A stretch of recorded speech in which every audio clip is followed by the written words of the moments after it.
read is what I expect the evidence is going to show. So I'm going to, in speaking to the jurors regarding the witnesses and the instructions that the court has given them, I'm going to say to them, some of them, as I've already alluded to, some of them may not be wanting to speak. Some of them, you're going to see evidence that some of them are afraid, some of them are embarrassed, some of them are intimidated, some of them don't remember, some of them don't want to remember. That's simply what the evidence will show.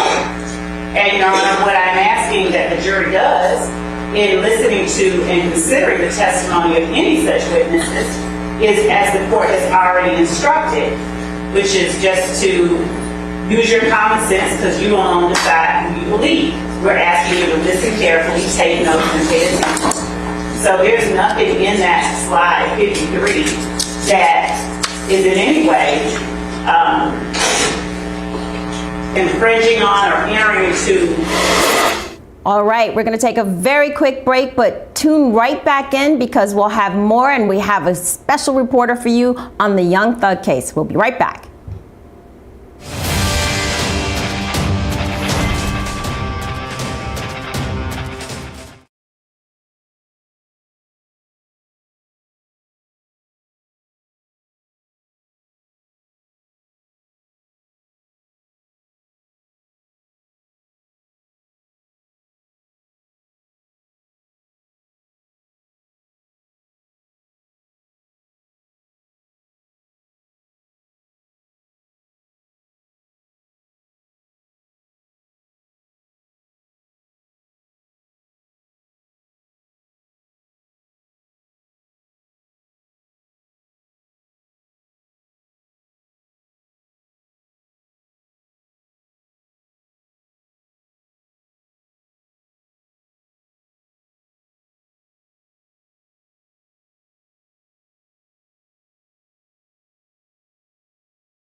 to Law&Crime. I'm Terry Austin. We've been following day one of the RICO case for rapper Jeffery Williams, or Young Thug. The Atlanta courtroom has gone on their lunch break, so we have WSB TV Michael Seiden. He's a reporter, and he's there with us, and he's going to bring us up to speed on the morning's proceedings. Michael, thanks so much for being here with us. One of the first things I always like to ask is, what's the atmosphere like in that courtroom? It looks like it's packed. Yeah, no question. If you've been following this since the beginning for the last 10 months, trying to pick that jury, it is a packed courtroom in there. When you walk in there, there are not only family members and friends of the defendants, but also of the victims. Also, there's a number of media members who are in there as well. Some of the notable people inside the courtroom, we have seen Kevin Liles, who of course is the CEO of 300 Entertainment. He is in business with Young Thug, and also Young Thug's girlfriend, Mariah the scientist. She's actually sitting about 2 rows behind me. But just walking in there today, I can just tell, just talking to people and just kind of getting the atmosphere, I think people have been ready for this to get started already. Again, as we mentioned, it's been almost a year to seat this jury, so people are ready for this to get underway. Exactly. You know, there were other witnesses in there, and I think there is a suspension order, meaning that they have to omit any people who might be witnesses. Did you see anyone leave? I thought I saw Gunna in the courtroom. I don't know if he'll be called as a witness. Did you notice that anyone had to leave? I didn't see Gunna in there. I did see 2 or 3 people get up, but I wasn't able to identify who they were. And I should also mention that not only in the first floor courtroom is there a crowd, but up on the 8th floor they have an overflow room where there's family, friends, and I would imagine maybe possibly some witnesses who are up there as well. Exactly. All right. Now, we know that that opening statement was interrupted a few times. What was the jury's reaction to the prosecution's opening statement? Well, I got to tell you, it is another day, another problem here. We should mention that even before we started with opening statements, we got about a 90-minute late start. That's because one of the jurors was having car issues. So first they're waiting for that. We get started, and we're probably not even a half hour into opening statements when all of a sudden the defense moved for a mistrial. That's because they're claiming they didn't get any of these PowerPoint slides that the prosecutors are using right now in their opening statements. So they were actually sent out of the courtroom so that they could argue this, prosecution and the defense. And so you can tell without talking to them, they've got to be frustrated. And of course, as we're sitting here right now before 1 o'clock, we're not even done with prosecutors yet presenting, and after that, we could still hear 6 opening statements for each defendant. So it's definitely going to be a long day here. Michael, you're making some excellent points. One of the things I was wondering is, are any of those jurors taking notes at this point? The judge went through a very long list of opening charges. One of the things he said is, do you all have your notebooks? You're allowed to take notes. Is anyone taking notes? So from my vantage point, there's actually a wall that is blocking the jurors, so I'm not able to see from where I'm sitting. I actually texted one of my colleagues who's in the other side of the courtroom to see if they could say, but I haven't gotten a response yet. But as you mentioned, the judge did have a lot of instructions prior to opening statements, and so obviously these jurors are going to have to stay diligent, as we could see this trial last at least 6 months. In fact, you look at the witness list right now, the state could call as many as 400 witnesses to testify throughout this trial. One thing I'm wondering, Michael, it's a lot of witnesses and a very long trial. Will you be there the entire time, or will you be cutting in and out? Yeah, our plan is to be here to cover it throughout. We've been here since back in December when we started at the very beginning with jury selection, and we've been here for all the motions. So, yeah, our plan is to stay on top of this. Obviously, for your viewers tuning in, I mean, this is a massive case, not only nationwide, but here in Atlanta. Hip-hop music is huge here, and as we've heard from the defense, a lot of people saying that this is about lyrics. As you can imagine, mentioned so many musicians here, so this will set some precedent for things to come. We're so lucky to have you there, Michael Seiden with WSB TV. I hope you stay the entire time. Stay with us. We'll take a quick break.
Welcome to our live analysis here at Law&Crime. I'm Terry Austin. Our coverage remains focused on the racketeering case against rapper Jeffery Williams, better known as Young Thug. The artist is on trial for participation in a criminal street gang called Young Slime Life, also known as YSL. The defense claims that YSL is just the name of Thug's record label, while the state theorizes that YSL is responsible for violent street crime. They also allege that Williams was the leader of said gang. The state began their opening statement this morning, and they still have more to go when they return from their lunch break. But for now, let's listen to some of this morning's openings from the lead prosecutor, Adrian Love. And what I expect the evidence to show in this case is that YSL, the group made up of the defendants sitting before you today, along with other both indicted and unindicted co-conspirators, YSL operated as a pack. The quote that I read to you earlier is from one of my favorite books as a kid, The Jungle Book. In case anybody recognized it, those were right out Kipling's words and not mine. But they are appropriate for where we are today. For 10 years and counting, the group calling itself Young Slime Life dominated the Cleveland Avenue community of Fulton County. They created a crater in the middle of Fulton County's Cleveland Avenue community that sucked in the youth, the innocence, and even the lives of some of its youngest members. Now, the evidence is going to show that this group started out as a group called Rock Crew. And Rock Crew stands for Raised on Cleveland. The evidence is going to show you that Rock Crew, in fact, is a criminal street gang. It's not the kind y'all are used to. If you're more familiar with the national gangs, such as the Bloods and the Crips that operate in LA or in Chicago. But make no mistake about it, Rock Crew is and was a gang. It consisted of 3 or more members with common identifiers, signs, colors, linguistic choices, that committed crimes on behalf of and in furtherance of Rock Crew itself. That particular organization aligned itself under an umbrella of a larger, more traditional street gang called Sex, Money, Murder, Bloods. They adopted the nomenclature. They would do things like replace C's in words with the letter B, because traditionally Crips and Bloods were not aligned with one another. So Cleveland Avenue became Cleveland. Some of you may have indicated during voir dire you've heard or are familiar with the Cleveland Avenue area. Maybe you've even heard of Cleveland Avenue Day. The evidence will show that this is where that comes from. All right, joining me this afternoon to break all this down, I have Sirius XM host Mina Say What, Lona, along with attorney Mitra Horian. Thank you both for being here. Mitra, I'll start this segment off with you. We're listening to Adrian Love. She's given the opening statement there. She's talking about a lot of different gangs, the Bloods, and how they're all relating to YSL. This is opening. This is not supposed to be argument. Is she going to prove all of these relationships, you think, when she's presenting her evidence? Yeah, so, if you've looked at the witness list, there are, I think, at least 3 gang experts that have been qualified. And so they're the ones that are going to speak to all of this through their years and years of experience, not only experience with this gang, but the Bloods and the Crips. And so, it's smart to give a bit of an introduction to why we're going to be talking about various, the various gangs and affiliations, because they might not be the first up, and they're probably not going to be the first up. So I think that, it's very important from the get-go to kind of explain why, alleged gang like this is something that's part of a larger national criminal organization like the Bloods. Yeah, I agree with that. And I wanted to ask, I mean, overall, what do you think she's been doing during her opening? Do you think it's been strong, or do you think it's, I mean, how would you describe it in a couple of words? I wouldn't describe it as strong just because of some of the errors and the motions for mistrial and, some of the objections already. But I will say, I think she wants to lay the groundwork and make it really be known that this is a long time gang. I mean, in her opening statement, she mentioned that Young Thug has been in gang life allegedly for over 10 years, starting with the Rock Crew, which he was allegedly a member of. And then there was a dispute, she said, around 2012. And then he went off and started his own thing. So I think this is really her foundation to, this is not something that happened recently. This is a history of years, over a decade long of crime activity and gang activity. And I think she's going to tie that to some of the other things.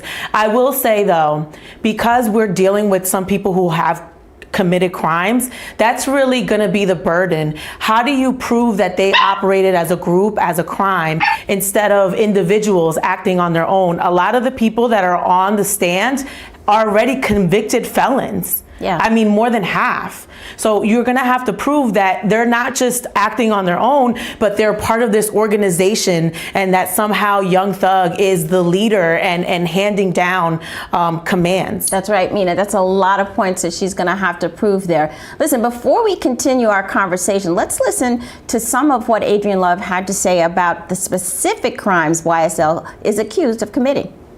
You will hear evidence that YSL, they had opposition within the city of Atlanta and Fulton County. That there were other gangs that were at various points in time at odds and even at war with YSL. One of those gangs was known as the IF gang, IF, Inglewood Family. You will hear experts come in here and tell you more about how the Inglewood family Bloods in any way made its way down to Fulton County. You will also hear evidence about how one of the members, one of the beloved, of whom YSL considered an opposition group, was gunned down. Donovan Thomas on January the 1st, 2015. January the 10th, my apologies. 2015. Gunned down. Openly and notoriously. Because the evidence will show that part of the reasons that criminal street gangs operate the way that they do is to establish dominance, and to establish control, and to establish fear. You're going to hear that this gang stole at least 3 lives from this community over the last 10 years. At least 3 that are referenced in this indictment. You'll find that as a result of this gang's activities, a young woman who had nothing to do with either YSL or any of their opposition was gunned down by people trying to get back at YSL for what they did. You'll hear evidence that after the murder of Donovan Thomas, no less than 50 shootings occurred over the course of the next several months. You'll hear evidence that hundreds of bullets were fired into cars, into homes, and into people as a result of the rift Young's limelight had with other people in the community. Okay, let's break this down a little bit. That is the opening statement from Adrian Love. She is the prosecutor for the case against YSL. And I'm going to start with Mitra, and I'm going to check the counts in this case just against Young Thug. The counts, there are 8 of them, and there's 1 RICO, there's 2 for participating in gang activity, 3 for controlled substances, one for possession of a firearm while committing a felony, and one for possession of a gun. Now, you just heard Adrian Love talking about murder. He's involved in some of these acts, some of these overt acts, but he's not technically, at the moment, being charged with murder. How do you explain that type of indictment? How is she going to clarify that with the jury? What exactly he's being charged with, Mitra?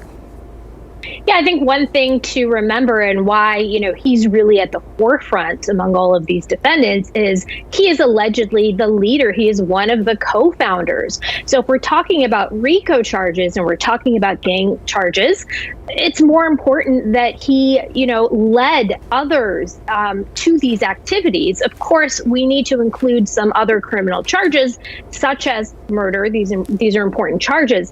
But every time we talk about these crimes, they need to be in the context of gang affiliation, which is why you hear her talking about rival gangs, right? So why does that matter? That matters because these murders or these other crimes are motivated by, like she said, exerting dominance against other gangs who might infringe on territories. So all of that has that significance. So we may not see every single crime that was committed. Obviously prosecutors pick and choose the ones that they think that they can win. But the focus is really, if you want to get all of these defendants and if you want to get them on RICO charges, which is what's happening with charges bring 65, I think, counts being brought against these 6 defendants. And correct me if I'm wrong, but the reason you're seeing all of that is to show this pattern of affiliation among all of the defendants. Well, you are absolutely right. There are 65. There were originally 56 counts, but they were increased in August, I think, of 2022. And one question I wanted to ask you, particularly because you are on the radio, you are in touch with viewers and listeners. And Mina, how do you think Young Thug is going to fare in this as far as that murder charge is concerned? Do you think that they will be able to show him as a leader of the gang? Second part, sorry to give you 2 hard parts. The rap lyrics, are they going to use them? That's where I was going to go. It would be hard to tie him to these crimes without actual evidence, right? Because you need evidence. That's what the trial is for. But the fact that the rap lyrics are admissible, and I have a list, we all have the list. I don't think the prosecutor has turned that list over to the defense, but we have a list of lyrics. It's actually up right now that are going to be used. So they've actually categorized it in different manners. Some of the lyrics are lyrics that will prove that there was an intent. And then other lyrics are, the actual what happened, evidence of nature and evidence of existence. So they're saying, hey, these lyrics are pertinent to their actually being in a gang. This is evidence that they exist. These lyrics are the nature of the things going on in the gang. And some of the lyrics, if you read them, actually name people, a defendant that is on trial. So I think if they can prove that through these lyrics, that these things happen and then introduce the evidence of these actual things happening, they can make that correlation. And it's scary because part of the conversation is when you're writing song lyrics, it's a collaborative effort. It's an art, it's music. How do we know Young Thug wrote these lyrics?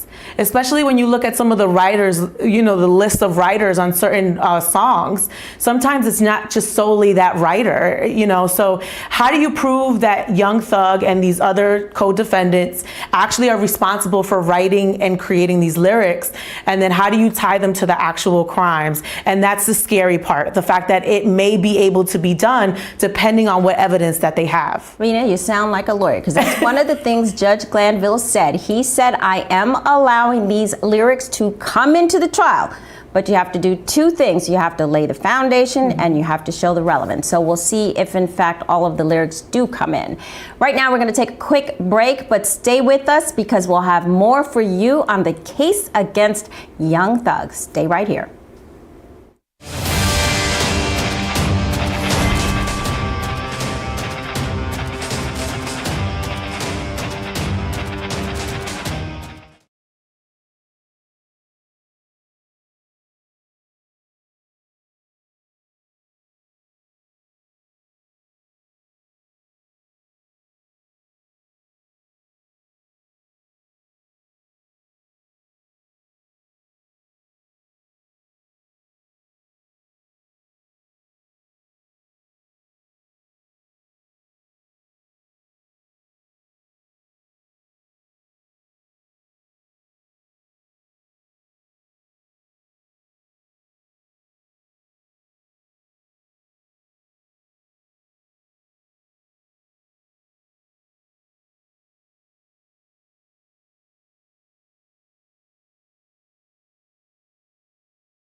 back to Law and Crime. The Atlanta courtroom for Young Thug's RICO trial is currently on their lunch break. Today is day one of the racketeering case against Jeffery Williams and his co-defendants.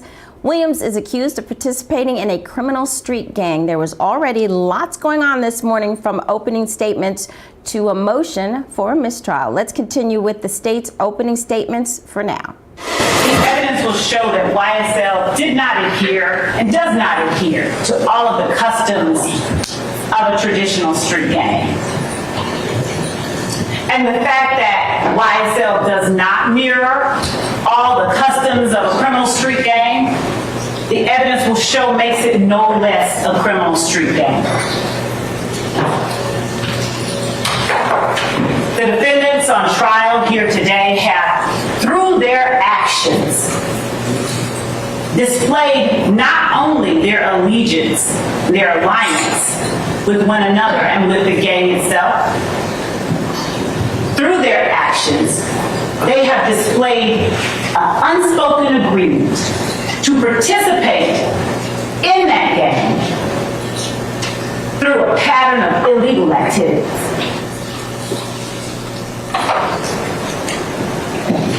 And again, the head of this gang is seated in this courtroom too. The last paragraph of that poem that I read, that spoke to you earlier, goes as follows. Because of his age and his cunning, because of his right. This is argument. This is not. What's your objection, Mr. Harvey? That it's argument. Okay, Mr. Harvey, hold on. Madam, it is argument at this point in time, so I'll sustain the objection, okay? Yes, sure. All right. The evidence will show that these defendants, that the members and associates of YSL, they knew who their leader was, and they knew the repercussions of not obeying their leader. You will hear evidence that when members and associates of YSL got in trouble, got locked up, the first person they called was either this defendant or one of his family members. Now, they didn't call him directly because he knew, and they knew, that he needed to have distance between himself and the crimes members and associates of YSL were committing on behalf of the gang. So they would reach out to his sister and have his sister reach out to somebody else and eventually get back to King's Line, as they called him. You will hear evidence that members of YSL committed armed robberies. You'll hear evidence that to slime someone is to do them dirty, and that sometimes members of YSL committed crimes against other family members of their fellow gang members. You'll hear evidence that when one of the associates or members of YSL did something to what Jeffery Williams had perhaps considered a friend, they were threatened with their very life. Tell them to get that stuff back or they will be killed. All right, so that's part of the opening statement. We continued that for you so you don't miss a thing. That's Adrienne Love. I still have with me Mitra and Mina. Mitra, I'll start with you. We're gonna listen later to some viewer questions, but for right now, as you listen to that opening statement, is that argumentative? I mean, the statements are not supposed to be argumentative. It sounds a little argumentative to me. It does. And I think it's, in an opening statement, you're really walking a fine line because how do you not weave in some of the things that, you're going to be talking about later that are argumentative? So, I can't say definitively one way or another, but I think putting the objection on the record was the right thing to do by defense counsel. Exactly. And Mina, while I have you here, listening to her opening, how do you think the jury is responding to that? You think they're going to hold her to the test there to make sure she has all of that evidence in? Absolutely. I mean, anyone who's there understands that there's lives at stake here. I mean, they're sitting, if this trial goes on for a year, as people are anticipating, these men are sitting in jail waiting for their sentence. Are you guilty or not guilty? So I think the jury will take this very serious, and she has to prove, the burden of proof is on the prosecution.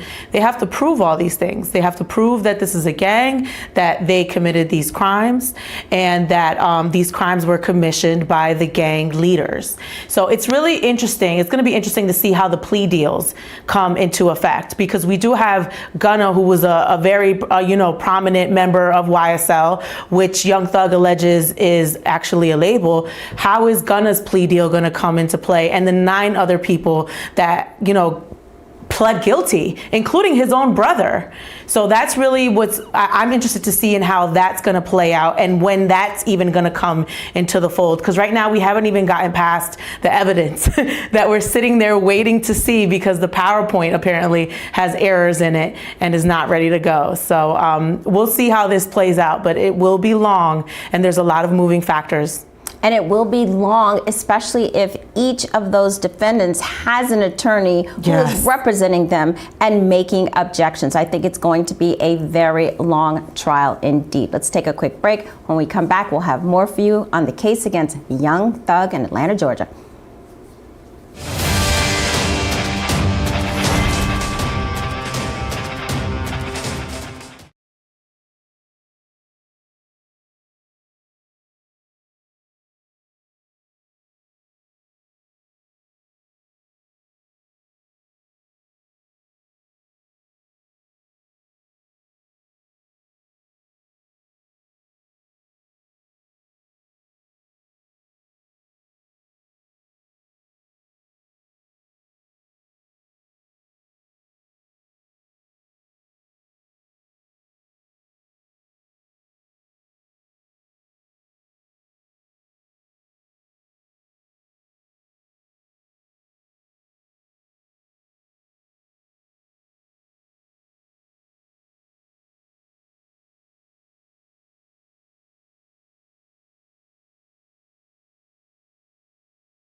Welcome back to Law and Crime. The Atlanta courtroom for Young Thug's RICO trial is currently on their lunch break. So today is day one of the racketeering case against Jeffery Williams and his co-defendants. Williams is accused of participating in a criminal street gang.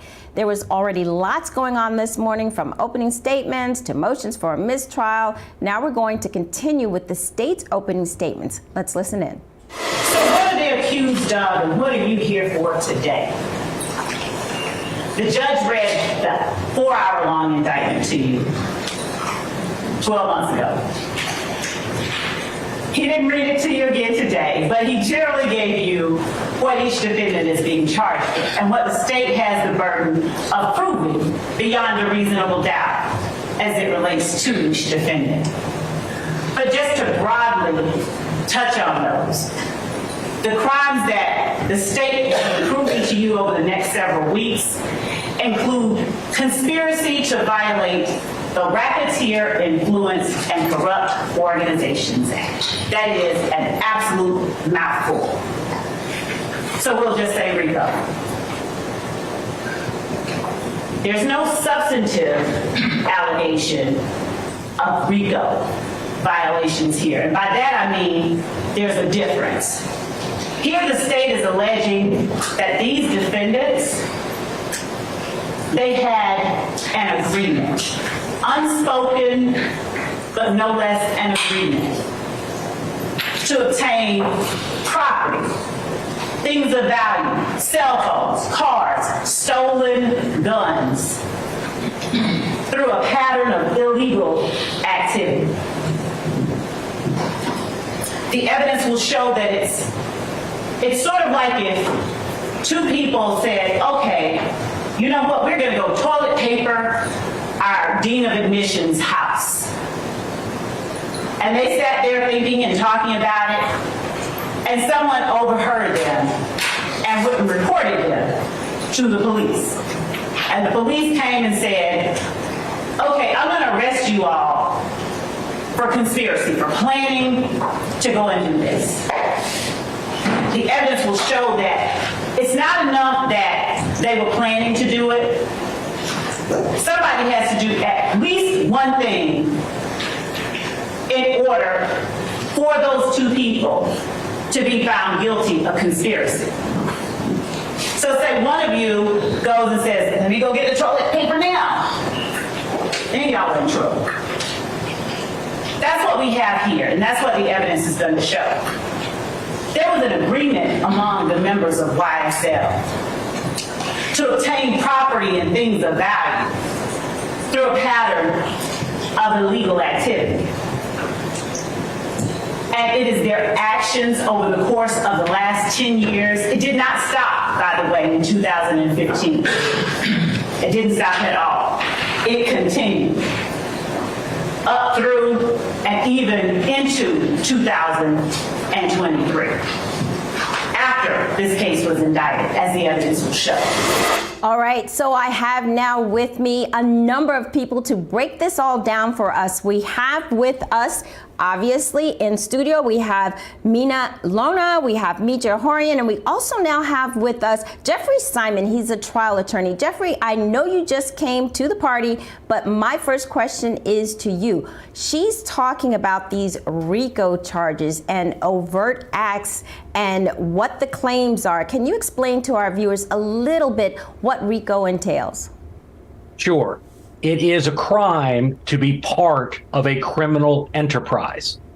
And the criminal enterprise has a statutory definition: 3 or more participants who agree to engage in activity which is criminal. Having said that, this indictment is pretty thin against Mr. Williams, because as she points out, there are no substantive charges that he violated RICO. Only that he intended to, only that there was an agreement of a criminal enterprise in which he was in accord. So what I'm saying is that for all the very serious things that she talks about in her opening, murder, theft, all of those things, he's pretty far removed from it based on her own concessions to this jury. Absolutely. Well put, Jeffrey. Now, we have a lot of people watching us on YouTube, so we want to get to some of their questions too. Now, here is a question, Mina, I'm going to give this to you. It is from someone, his name on YouTube is Here is Brazil.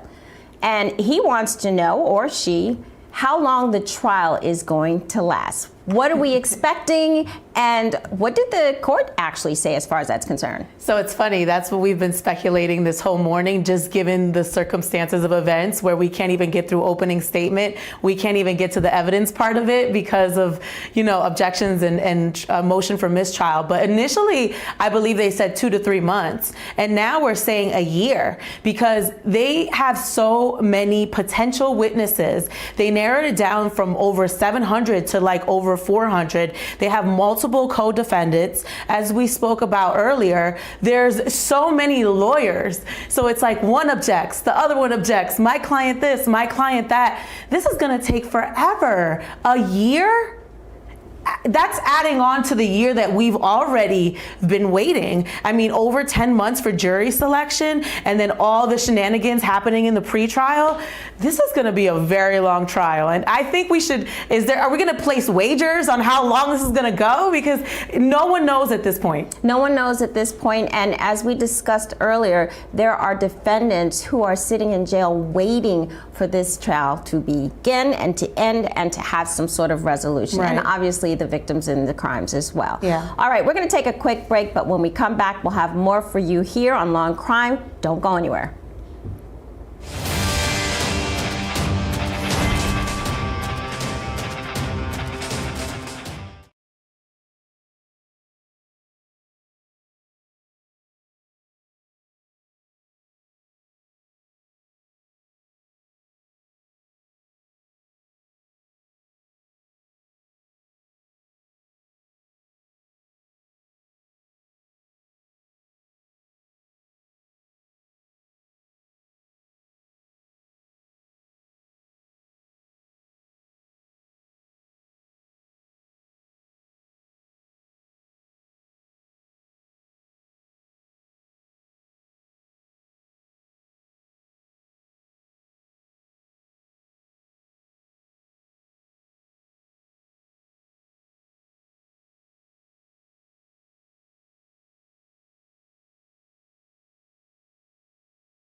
back to Law and Crime. If you're just joining us, I'm Terry Austin. Our coverage remains focused on the racketeering case against rapper Jeffery Williams, better known as Young Thug.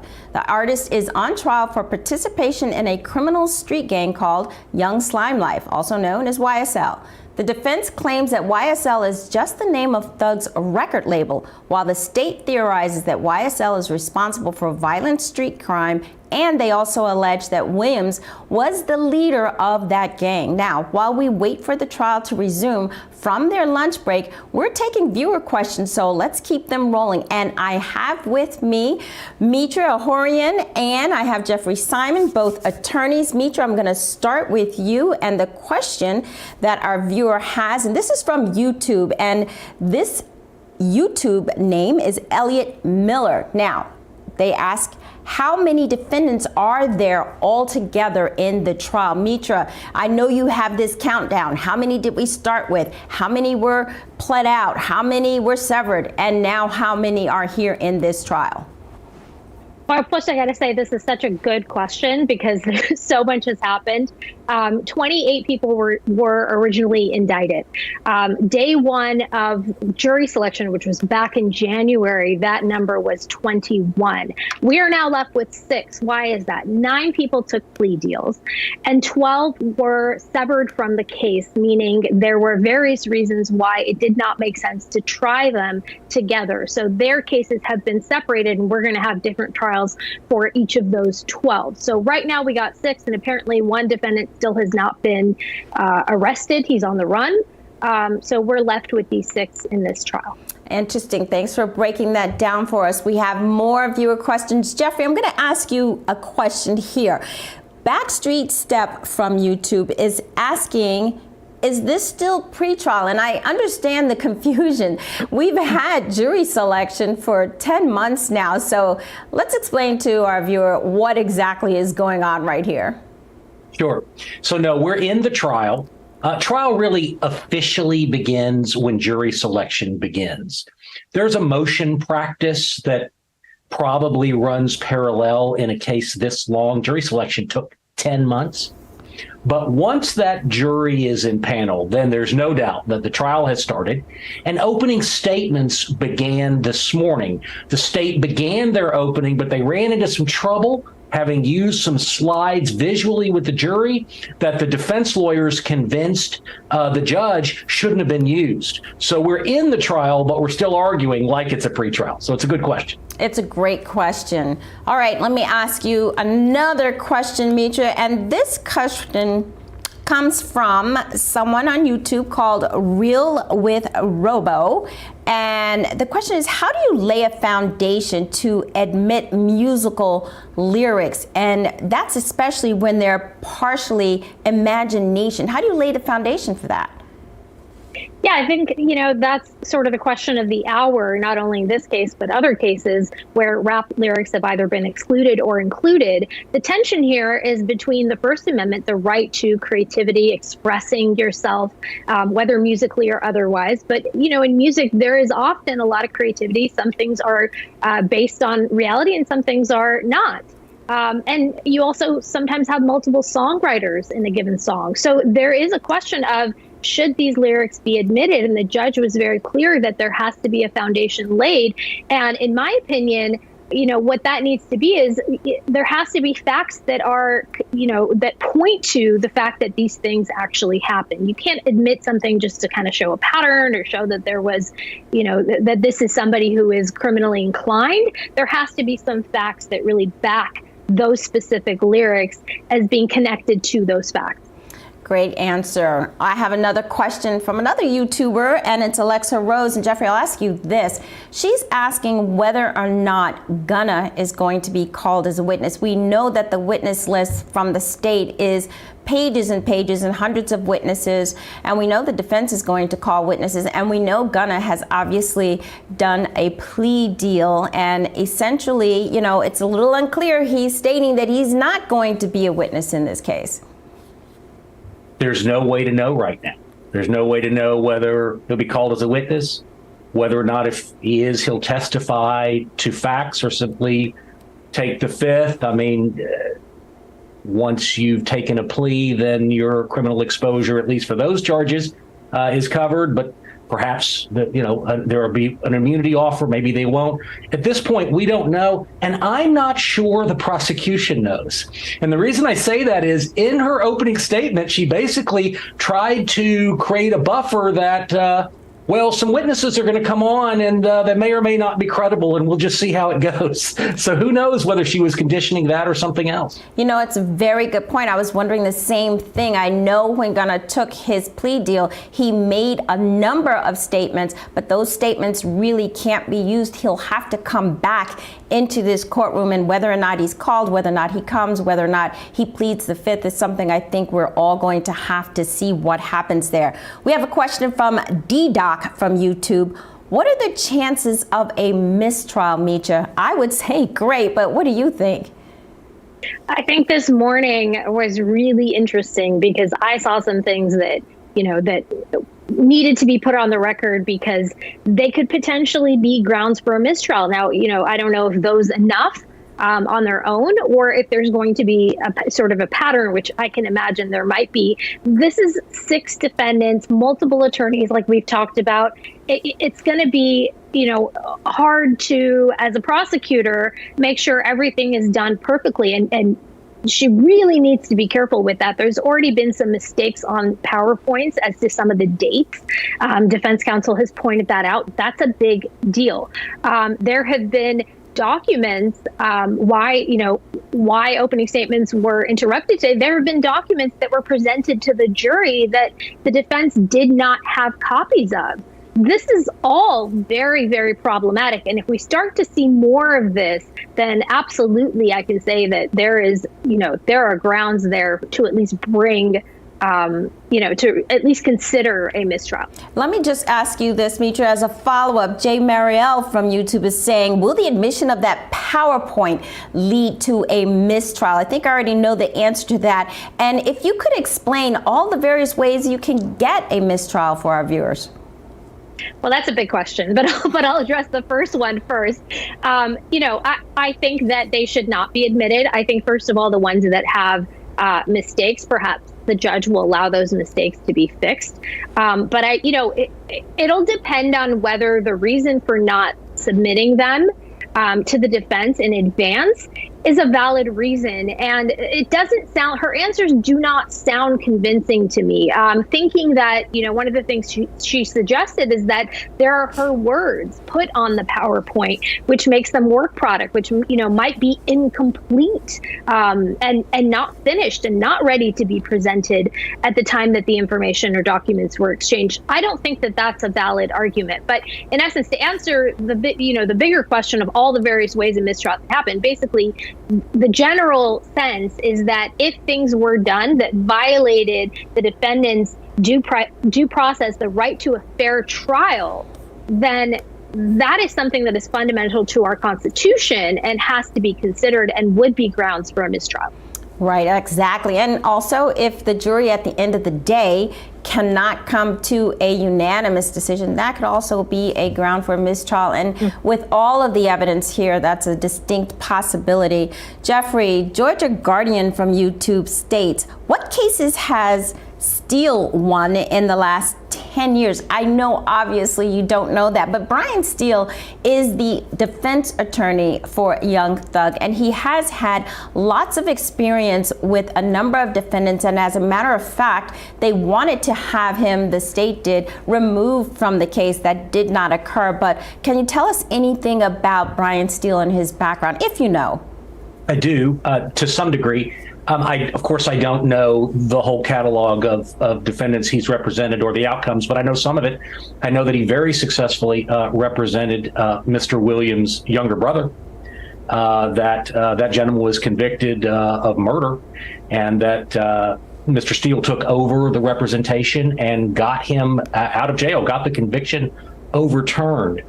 And one of the really interesting things about Mr. Steele's representation, and he's quite good, is that he successfully persuaded the judge that the state should not be able to talk about the fact that he represents other defendants who have been charged for similar crimes like those for which Mr. Williams has been charged, and for a very good reason, which is that the state's trying to prove that Mr. Williams is part of a criminal gang. Well, if the state can suggest that they all have, or many of them have, the same lawyer, then that's some evidence that they really are a group, and that would be unfair. And it looks like the state violated that order earlier today by putting up a slide which showed that one of the defendants who had been convicted of a YSL alleged crime is represented on appeal by Mr. Steele. So he's very much in demand, and so much so that he successfully won a motion to preclude the introduction of that kind of evidence to the jury. Exactly. He is, from what I've seen, a extreme advocate, and as well as he should be for his client. And I see the other defense attorneys also speaking up on behalf of their clients. We have another question from Jay Muriel from YouTube. And that question is, or rather, this is I am Vic Leo from YouTube. What if the lyrics came from a ghostwriter? I mean, how do they know who literally wrote those lyrics? I guess this is part of establishing a foundation for getting those lyrics into the trial. Exactly. And one of the things we talked about earlier is there are often multiple songwriters, so not just ghostwriters, but multiple songwriters. And, it is letting the jury know who this ghostwriter was. And the whole concept of a ghostwriter is that they're anonymous for other reasons. But, is that something that then puts that person at risk? Or, requires them to now be called as a witness. And I think it gets complicated there. Oftentimes, songwriters, they split royalties depending on who wrote how much. And a lot of times it's really hard to tell how much of a song someone wrote. So in essence, it might be split by the number of people in the room, which might include producers, which might include, somebody who's sitting there and just put some of the beat. It might not even be that much, but if there's 5 people in a room, they might all 5 get songwriter credits just to not get in a bit of a battle over who wrote what and who gets what amount. So that practice is very common. So if you have a number of people in the room who really had no hand in it, and it really was just Young Thug, then, does that really help? Exactly. Jeffrey, we have lots of questions from our viewers, and I'm really glad to see this. We have Montana Dior from YouTube asking, do we know how much evidence is involved? We know we have multiple witnesses listed on both sides. Do we know how much evidence may come out of this? I think it's hard to quantify from here. And I think it's even harder to characterize qualitatively. By that, I mean, we know the trial's going to take months. There are lots of defendants. And so there are lots of witnesses for and against lots of defendants, presumably. But the simple fact of the matter is that many of the witnesses the state's going to call are people who have taken plea deals. And so, the cross-examination will be, listen, isn't there anything you wouldn't swear to in order to have gotten a reduced sentence, right? And so it's hard to say, first of all, how much evidence there'll be, other than to say a lot. But how strong the evidence is, that's another matter. Exactly. And, we've already talked about what is RICO, but we have a number of viewers asking about that. So, Mitra, I'm just going to ask you to explain it again. Angela Turnstile from YouTube, just very quickly, what exactly and why are they charging all this? They're charging all of this to try to get crime off the streets. There is a large percentage of the crime that is happening in that district as a result of this group or this gang of people. And I think it's not enough. They're finding that it's not enough to just get, one person off the street for a murder charge, or get 1 or 2 off the street. And so these charges are being brought because, one, oftentimes you can't get an individual off the street. Well, that's right. We heard Fannie Willis talk about that. She's talking about she needs to get crime off the street. Thank you both. Stay with us, viewers. We'll be right back. More on the Young Thug trial.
Welcome back to Law and Crime. If you're just joining us, I'm Terry Austin. Our coverage remains focused on the racketeering case against rapper Jeffery Williams, better known as Young Thug. Now, the artist is on trial for participation in a criminal street gang called Young Slime Life, also known as YSL. The defense claims that YSL is just the name of Thug's record label, while the state theorizes that YSL is responsible for violent street crime. They also allege that Williams was the leader of that gang. Now, while we wait for the trial to resume from their lunch break, we're taking viewer questions, so let's keep them rolling. And I also have with me now Richard in my studio, Richard Storenstein. He's a litigator. I still have with me Jeffrey Simon. He's a trial attorney. And I am going to start with you, Richard. And here's a question. I know you saw some of the opening statements by Adrienne Love, and I'll start here and then I'll go to the viewer question. What was your thought about her opening statements? Well, the last thing in the world you want when you're giving an opening statement is to have an intermission. So for her to get cut off because she didn't give some slides to the defense when the trial judge ordered them to exchange their slides in advance, that's a huge unforced error. I mean, giving an opening statement in this case is tremendously difficult. It's a very involved, very complex case, and you have to stand up and tell a jury what it's about. So the last thing you want is to be sat down in the middle of that process. I thought that was a big problem. I thought it was a big problem as well, Richard. Now, one of our viewers from YouTube, I am Vicky Leo, is asking, what about the drugs that were smuggled in the courtroom during the pretrial? Does that not get taken into consideration as far as that gang association is concerned? I would think not, because I think it's probably not part of this indictment and this case. I'm not sure the jury will ever hear about it because the jury comes in after that, and it's not a component of this prosecution. It could be the component of some other prosecution, I guess. That's right. And also, at least based on what we saw so far, that exchange of the drugs was a little unclear. Some of that was caught on camera. All right, now, Jeffrey, I'm going to ask you, we have Cody from YouTube. Could this be a dry run for Fannie Willis, to iron out the kinks before trying to convict Trump and associates on the RICO charges? That's a good question. I mean, she is now doing a RICO charge, and she still has that as part of her prosecution, obviously, for former President Donald Trump. And this could very well be a dry run in terms of what she can get in, what she can get out. Obviously, totally different evidence, but how she can manage RICO charges, which are a little different from just straightforward charges. It is an astute question. Different judges, of course, different juries, of course. And she's not inexperienced in trying RICO cases. She, of course, did the college admission scandal case successfully some years ago. But there's no question that in terms of figuring out how you prove that there is a criminal gang, a criminal enterprise, when there is no written agreement, there's no PowerPoints. Your Honor, the court did share, the state did share its PowerPoint with the defense. We went through and made any corrections to typographical changes or needs in the PowerPoint itself. They are actually able to access the state's PowerPoint in real time, so they can see any change or anything that we made. We actually took out most of the photographs that we initially included, particularly most of Christian Evinger. So I have not heard from anyone on the defense team that there is any other objections. We added back in Rodelia Bryan's party opponent admission on the date of the murder of Jamari Holmes. And we would like to, but have not, add the third homicide victim's photograph in, and that was it. So I have not heard anything from anyone regarding any of the changes. Okay. Do I have any further objection, or are there any further objections to the state's PowerPoint that you all, or changes that you all individually have objections as to going forward? I would propose. Go ahead, Mr. Steele. Your Honor, I understand the court's ruling, previous ruling. Just renew my objection that I think because the state didn't turn these over, they should be excluded. Mr. Steele? Yes, Your Honor, I was unaware that there were changes. I apologize. No one told me that. I didn't get an email to that or text. I told you all to do that during lunch. That was my last conversation with you all before I went ahead and broke for lunch. That's what I've been doing. I've been waiting. Right here, in the hallway, and in that other room gate. So I understand that the state updating something, did not realize that that's what they were doing. Your Honor, we did indicate that we would be making those corrections. You know, you all don't listen to the court, and it's going to get you all in a lot of hot water. You need to listen to me when I tell you something, and don't rely upon your own understanding. If you have clarification, ask me at that point in time. I'm more than happy to do that for you. But that's not what I told you all to do during the break. These jurors are waiting back there. We are dallying out here. So, you didn't follow my instructions, Mr. Steele. I mean, that's what I asked you all to do. I asked you all to share each. We're already behind to begin with. So,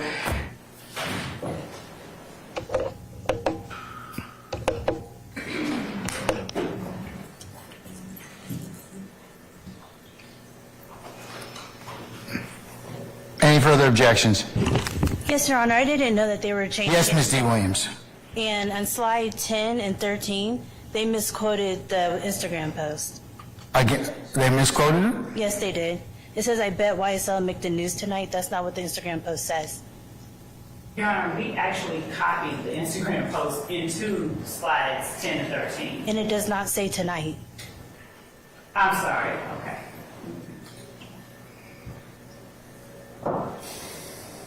I will take out the word tonight. She's right. Anything further? Mr. Schardt, did you rise to?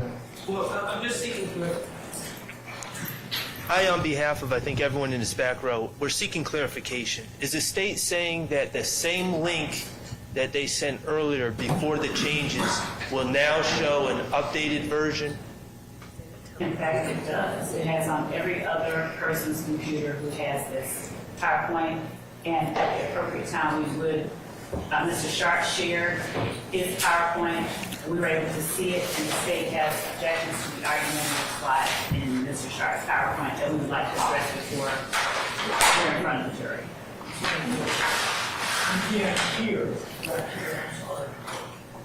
Could you repeat that, Ms. Love, again? Yes, Judge. Mr. Harvey can't hear back there. So the state shared its PowerPoint with all parties, including other members of the state's team, and the other members of the state's team that have looked at the PowerPoint, they were able to see in real time the changes that are being made, as are anyone with the link that I shared with the defense earlier. Additionally, Mr. Schardt, over the lunch break, shared for the first time his PowerPoint and has included slides to which the state objects and has responded and told the court and Mr. Schardt that we object to. But I just wanted to make the court aware before we were in front of a jury again, as this, I think, is the appropriate time to do so. But the changes that the state made were available and published to everyone on counsel for the defense team. All right. Okay. I think the confusion, Your Honor, I understand what the state's saying now. The confusion is no one on the defense team we were waiting on a new email with a new version of the PowerPoint. That's not what I told you all to do. I was pretty clear. I said, y'all, over lunch, just take a look at the state's PowerPoint, make sure you have no further objections. I didn't tell you to email it to you. I just told you to look at it. I don't care how you did it, but that would be the thing I would probably have gone through and said, hey, let me see slide 1, 2, 3, 4, 5, 6, 7, 8, 9, whatever else. Okay. Yeah, we were waiting. We had voiced some concerns already, and we were waiting on the new version. And I'm just. explaining, Your Honor. I Work- don't think anyone was aware that it was being edited on that old link. I think people were waiting on a new version of the PowerPoint. Okay, here's what I'm going to do. I'm excluding the PowerPoints. Y'all are just going to have to make this thing up the whole way.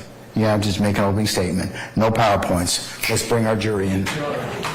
No PowerPoints, because you all did not do, hold on, I'm starting, you didn't do what I told you to do, and that was to exchange PowerPoints. We have wasted almost 2 hours trying to get this stuff done, and my orders to you are not aspirational. They're given for a reason, and when you don't follow them, then I have a way to remedy that. So the remedy is nobody uses no PowerPoints, okay? If I could address the court directly to Charles Matthews from Mr. Hughes. In terms of what we have done here on our team, we have provided our opening statement to the state of Georgia as well as to every other person on the defense side. We have received from the state of Georgia an updated, came to my email from the state of Georgia with the changes as it relates to Mr. Hughes. I have it. I will be hamstrung, Your Honor, if I am not able to use my opening statement because I prepared my case with my opening statement. I have not committed every single slide to memory, Judge. I'm depending on my opening statement to present to the court, to the jury, Judge. So I'm asking the court to reconsider its position as it relates to Mr. Hughes. Respectfully. All right. Mr. Steele? I sent our entire PowerPoint to the state of Georgia last Tuesday.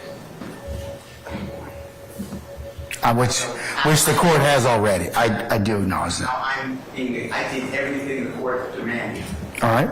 So I'd like to use mine. Okay, all right.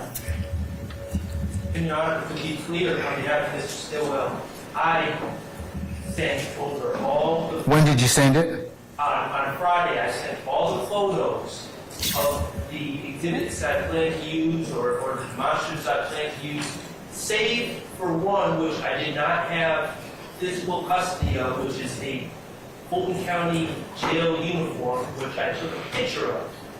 And I have it with me right now.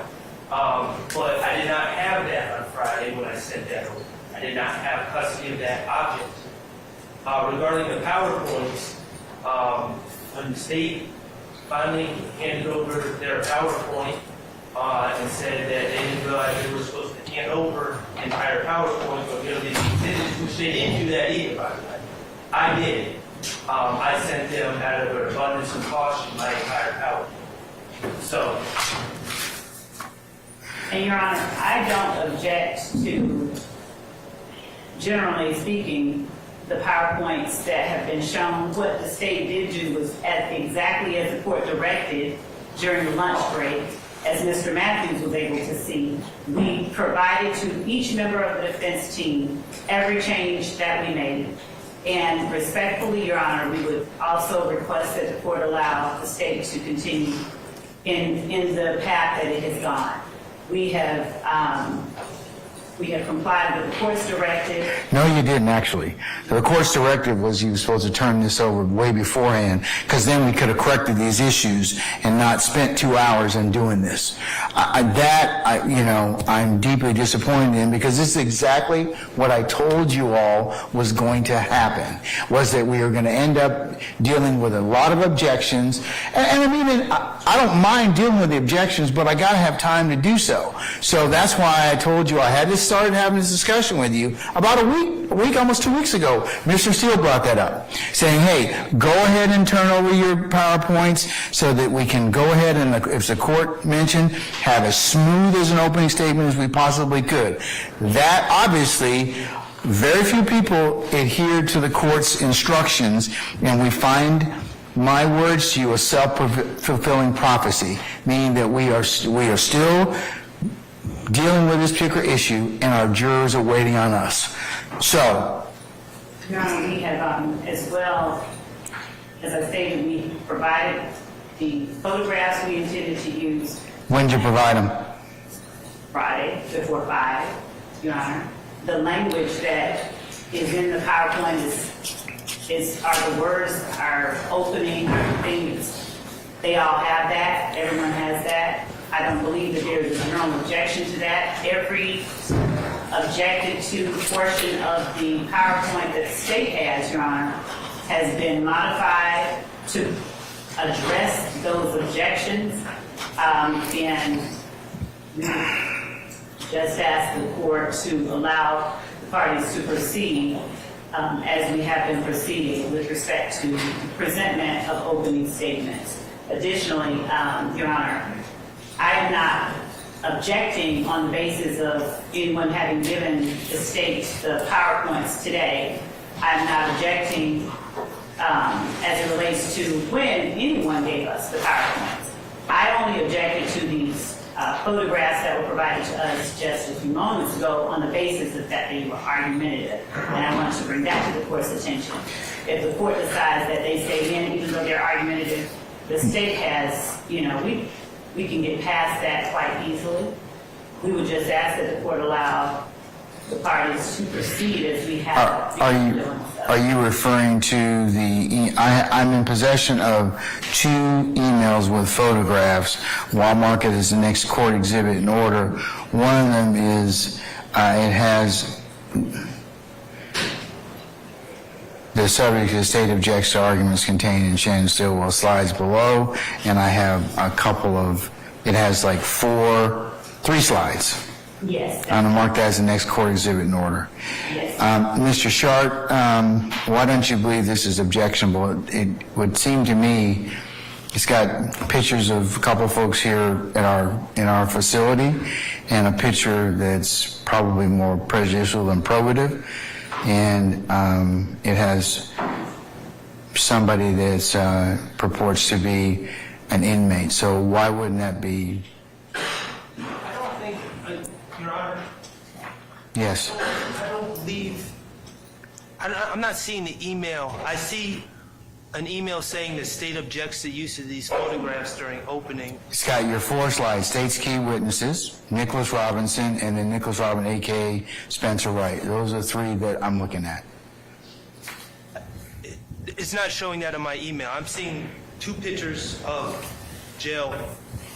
I got that one too, which I'll mark as the next court exhibit in order, and that's the 2 pictures that you referred to, and it has the state subject matter is the state objects to the use of these photographs during opening. Could I see what we're talking about? Because I don't have it on my email. Sure. I'm not seeing it. Christina, can you mark these in the next court exhibits and then show them to Mr. Schardt? Counsels, you can approach and take a look at it.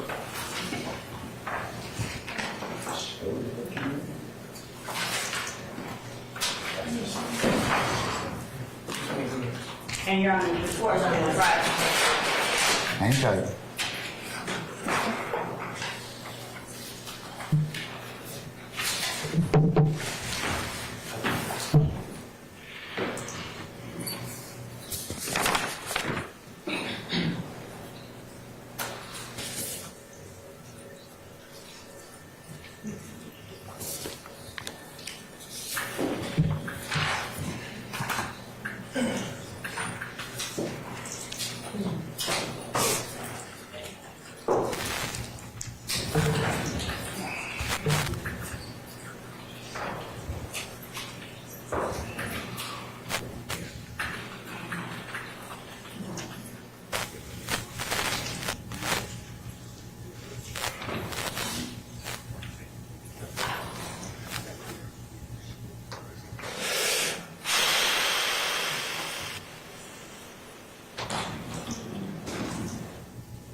Which one did you mark it as, so we can? I have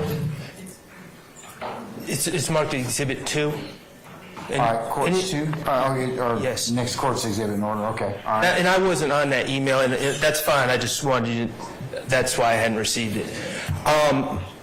So this case is going to involve, Objectionable. well, I'm allowed to preview the evidence that I believe that will come out. I not only believe, but I know that several of the witnesses in the case, which I'm going to discuss in opening, became involved in this case once they were in the Fulton County Jail. They were jail inmates, okay? Now, I'm allowed to preview the case in that way. To the extent, if the state has a particular argument or objection to one of the photos, then we can talk about that, but, okay. The court does. Well, I can alter my I mean, so what is it you want me to alter, Your Honor, to avoid? the picture, and if the state doesn't have any objection to the, you saying anything about any other witnesses in custody, then, that's certainly within their purview. Well, the case law, as I understand it, allows us to preview the case and let the jurors know in advance that witnesses were in custody at the time they made statements. That is completely appropriate as under the law as I understand it. Now, if there's a problem with the pictures, as I said, Your Honor, I will remedy that. That's not a big deal. I think I would ask that you take the pictures out. Okay. Okay? That's fine. What about the argument in the pictures seem to be, and that would solve that issue. So what about the other issue about the slides? Well, they also said this Nicholas Robinson one. I'm not sure what their objection is. I will be letting the jury know, which will come out in evidence, that a man who claimed to be named Nicholas Robinson was arrested on October 19th, 2015. He's an important witness in this case. The evidence will show that he was interviewed by Detective Thorpe, and he gave his vantage point of where he was, and he told a story which involved the guilt of 5 people that are listed on this slide. And that evidence will come out at trial, and I don't see anything objectionable about this at all. All right, Ms. Love. Judge, I don't object to Mr. Schardt telling the jury the words that he has shared with the court. What I object to is the imagery that is depicted in the... You mean the person that's in a uniform as well as the purported condition of the jail in that lower one? Well, correct. That's a separate slide. Huh? That's a separate slide. These are 2 separate slides. I just want to make clear. These are 2 separate slides. So I'm saying that I'll take out the pictures. And also the giving of the false information. So the only problems that I have with the language in the other slides is that part of that information is improper impeachment, that Mr. Schardt would not be able to introduce at trial. Except that... And I don't have any problem with Mr. Schardt telling the jury that the evidence will show something about Nicholas Robinson, but he has listed all of the arrests for Mr. Wright, Mr. Spencer Wright. Who is Nicholas Robinson, Your Honor, just so the record's clear? Your Honor, as Your Honor knows, we're allowed to impeach with prior convictions. They got to be called first, right? But we are also able to impeach with bias. And the fact that this gentleman was arrested, Your Honor, that's the central crux of this case, and it's something that the jurors need to be made alert and to look out for as this case is presented. The bottom line is Mr. Wright, who identified himself as Mr. Robinson, was arrested on felony charges and probation violations on 10/19/15. And then he reached out to APD and said he wanted to give information. And then he met with Detective Thorpe. Nothing I'm saying is incorrect. It's all accurate. It all would go to his bias and motive and reasons for coming forward. And so you're saying this is what he was arrested on the 15th? Right. On 10/19/15? Correct. Okay. All right. Okay. And And quite honestly, off the top of my head, I don't know how those cases were resolved, but they were biased at the time that he made those Are statements. you saying that because the evidence will show that he then gave information against your client Yes. or involving your client? Yes. And Judge, I don't have a problem with him saying that Mr. Wright was in jail. I don't have a problem with him saying he had open charges. It is the listing of the specific ones that we objected to. I don't know why that's Because they are objection. not convictions, and that is not the proper method. Yeah, to I would show agree with bias. that. So you can talk about, unless you get them in a proper format, yes, you can talk about if you have criminal charges, that would be appropriate. What happened as a result of that, but I think the laundry listing of that, because you said you don't know what happened to him, so. But the reason I'm saying that is because I think it's irrelevant, because this is really about bias. It's not proper, though. It's not proper format. Bias is fine.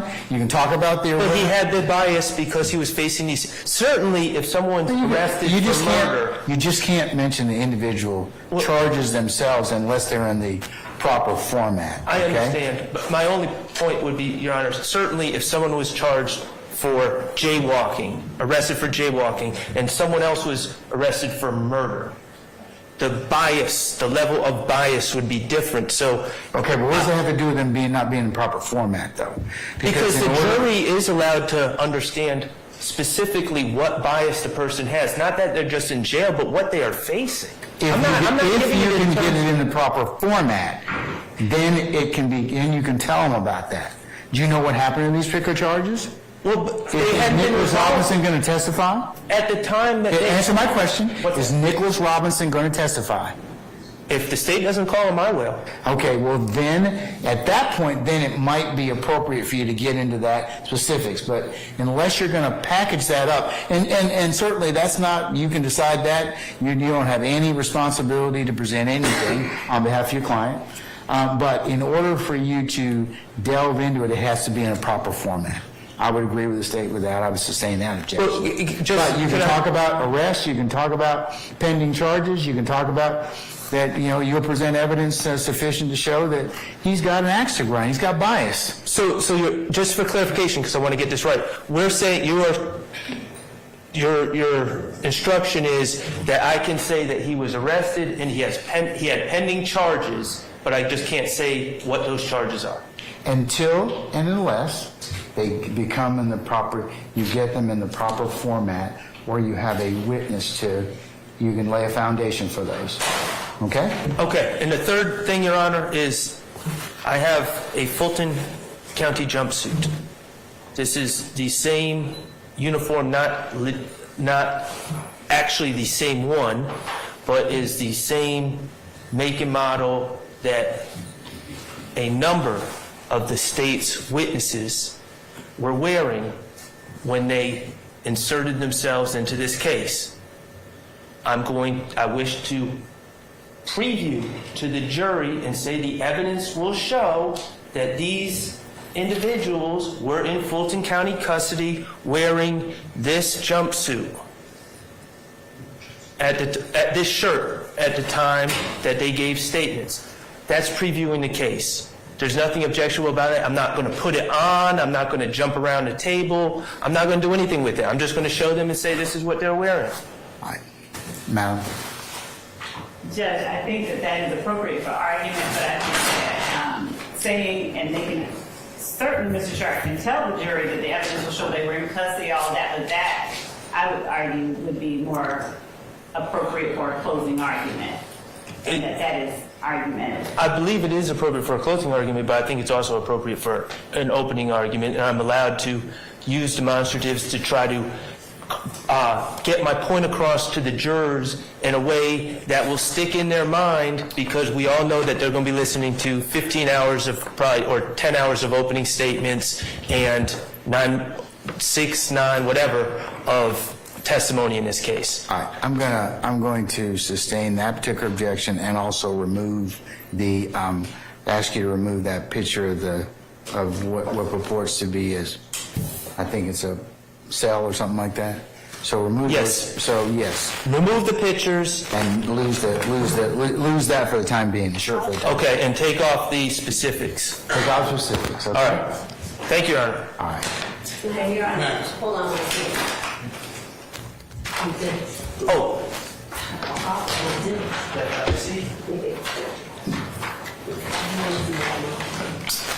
Mr. App, have your client put on his shoes. All right. Anything else? Anybody else? Your Honor, there was not anything with respect to any of the defendants, but there was a matter that probably is best addressed with a member of defense counsel at the bench briefly. It is a short matter. Okay. All defense counsel? Either one, it doesn't matter. It's not separate. All right. Put your headsets on, please.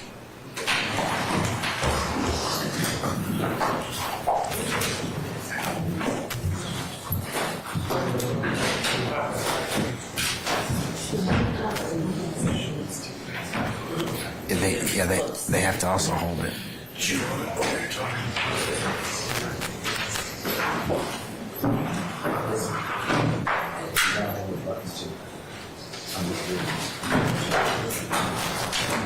All right, can you hear me? Thumbs up? Okay, all right.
As long as we don't have any other issues?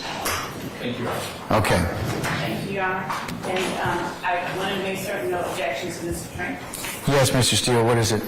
On the PowerPoint, I'd like you to grab the newest one, and I got the last one. Number 19 is argumentative. Number 41 through 47, 51, and 54 is the law that they take from the court. I would object to those numbers. And Your Honor, I believe that the argument about the law was raised prior to lunch. Hold on. As it pertains to number 9, I'm going to mark the state's second PowerPoint as the next court exhibit in order. In terms of number 19, that is, we didn't chase the lyrics and solve the murder. We chased the murder and found the lyrics. Is that what you expect the evidence to show, madam? yes, it is. All right. I'm going to overrule that objection. What's the next one, sir? 41. 41.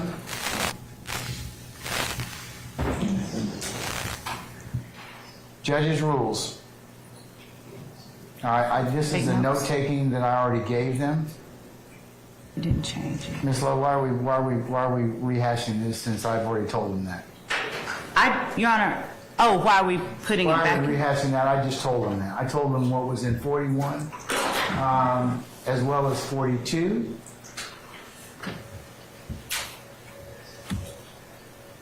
Your Honor, I can take them out. I don't mind. I was just, it's part of the opening that I wanted to emphasize, but I can take it out. I'll sustain it. You can tell. I mean, you can tell them that it's fine. I'll ask that you take out 41 and 42. So I sustain that objection, Mr. Steele. So what about 49, 43? Did you have an objection, sir? Correct. Your Honor, is the court directing me to take out the picture, or can I just take out the word "take notes"?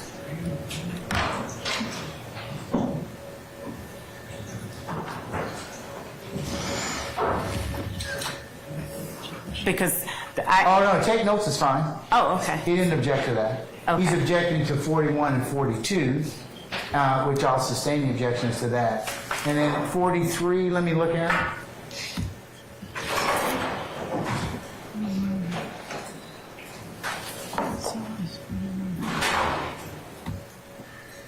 Oh, okay. I'll change that.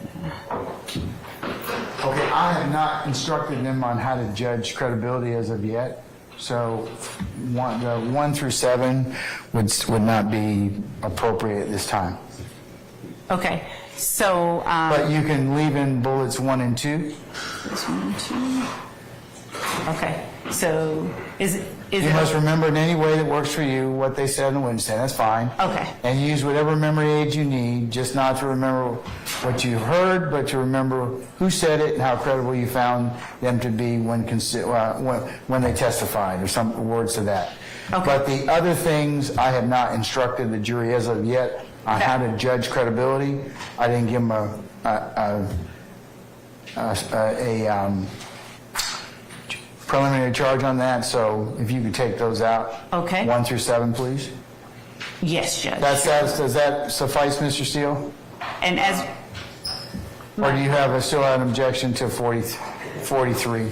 And I appreciate what you said, I will accept it, but prosecutor opening statement, this is Johnson versus State 261 Georgia Appeal, 98 Division 6C, as in Collette. Charlie. And Charlie. Just one, Charlie, okay? Just one. We gave you the military alphabet. It's on your desk. No, I haven't. That's why I say and Charlie. I only want the military alphabet, okay? Collette is not right. I know. A very sweet lady, okay? All right. So. But it says the prosecutor's opening statement should be limited to what the prosecutor expects in evidence to prove a trial. So I don't see why the law is coming into their opening statement. That's my objection. I removed 41 and 42. For clarity's sake, Your Honor, I did and have been editing as the court has directed. So my 41, because I took out a whole slide, may be different. For clarity, the one that the court is referring to is 41. Is that the one where we are saying your assessment of a witness's credibility, blah, blah, blah, blah, blah, blah, all of that? No transcripts in the jury room. Okay. I've already told them that too. So why don't you just do this? I can take that. Why don't you just take, your last slide can be take notes. And you can tell, I think that what you told them, what would be more than proper argument would be, hey, remember what the court told you, and take notes in a way that works best for you, and use whatever memory aid you need. And remember, that would be more than appropriate, and I think would not be objectionable. So I'm also taking out the one that says, please pay attention. Is that what the court has directed? Because I'm going to hit delete if it is. Yes, I would take that slide out, okay? Anything else? Can we call for our jurors now? Same thing. Did you rule out 45 or the old 45? 45? I don't have the old 45 right here. They've gone through, the new one goes through 43, sir. Okay, as long as it's removed, then yes, I understand. Okay. Your Honor, and I want to make sure that we all have everything the same. So just to be absolutely certain, I'm going to share again with the court, because the numbers that I just heard the court reference. I have the new slideshow you sent me, which goes from 1 through, I didn't go down far enough. Okay, all right. The new slideshow goes 1 through 56. 56. I took out some, yeah. So I'm going to say take out 41, 42, 43.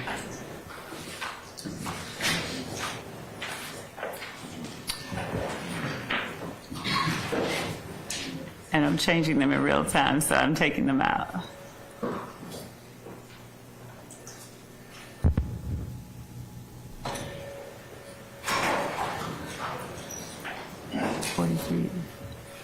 You need to take out 44. Okay.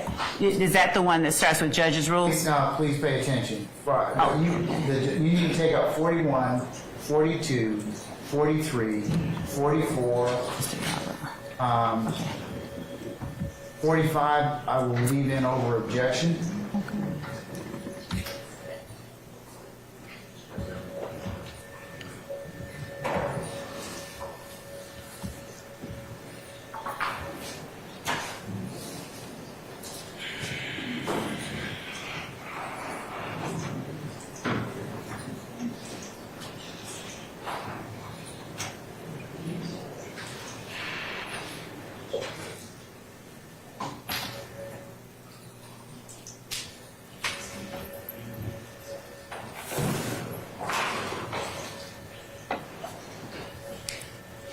Okay, I'll let you leave in 45 and 46 over objection. 47, judge's rule, 47 needs to come out.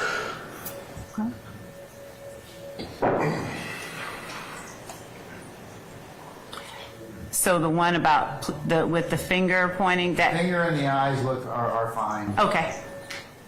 And I took out judge's rules 47. and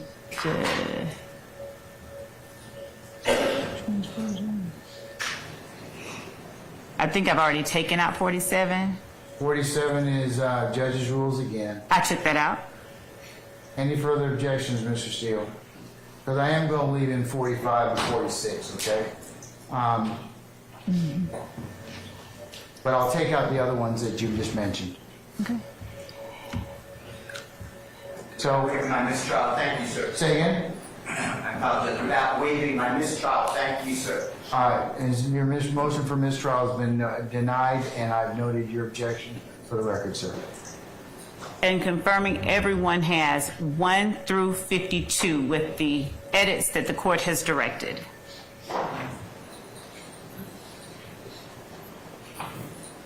It's on the same old list, right? Yes, it is.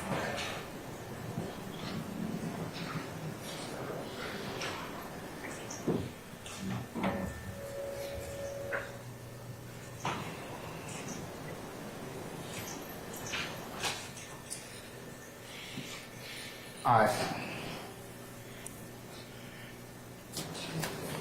Anything further? All right. Yes. Just don't want to get an objection to the opening charge. We can do that later before we break for the day. Want to move forward. What are your objections, sir? To the court's, the court's preliminary instructions. These are shown. First, the court talked in terms of guilt and innocence, and I would object to any of the phrases that use the term guilt or innocence. I object to the use of the phrase, the purpose of a trial is to discover the truth. No, it's not. The purpose of a trial is to determine whether the state proves beyond a reasonable doubt the allegations in the indictment, so I would object to that. I object to the fact that the court, I believe, is going to allow the jury to frame questions to provide to the court. I was unaware that the court was going to... No, I'm probably not going to do that, Mr. Steele, Mr. Harvey. I do that because that's part of the pattern charge, the pattern preliminary charge. And most of 9/10 of the time, they're not going to ask any questions. And if they do, I will then present that question to you all for your consideration, and I may or may not ask it. Okay, well, I have... But you objected to it. I object to the process. Okay. Sixth Amendment. Anything else? State Constitution. No objection. Okay, all right. And I'll note your objections for purposes of the record, sir. Okay, all right. Can we summon our jurors, please? I go ahead and share. Yeah, put the last slide. I believe that was Mr. Ryan. Okay.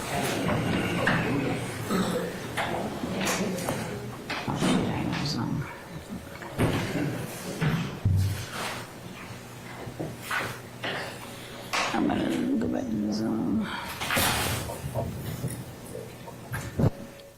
This is Zoom.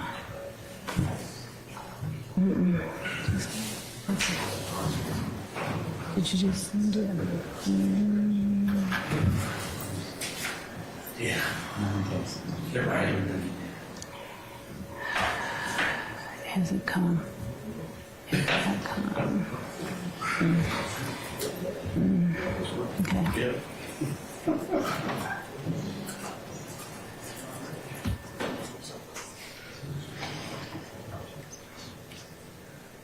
Okay.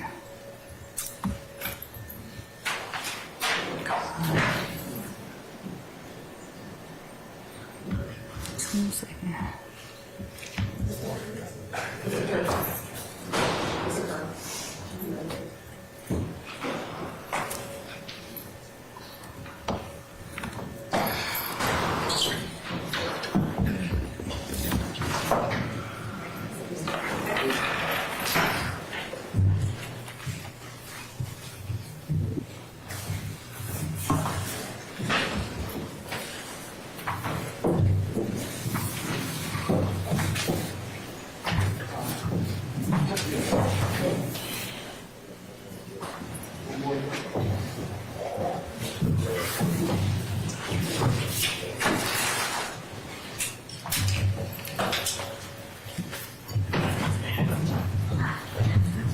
All right, ladies and gentlemen, please be seated. We're just going to wait on one.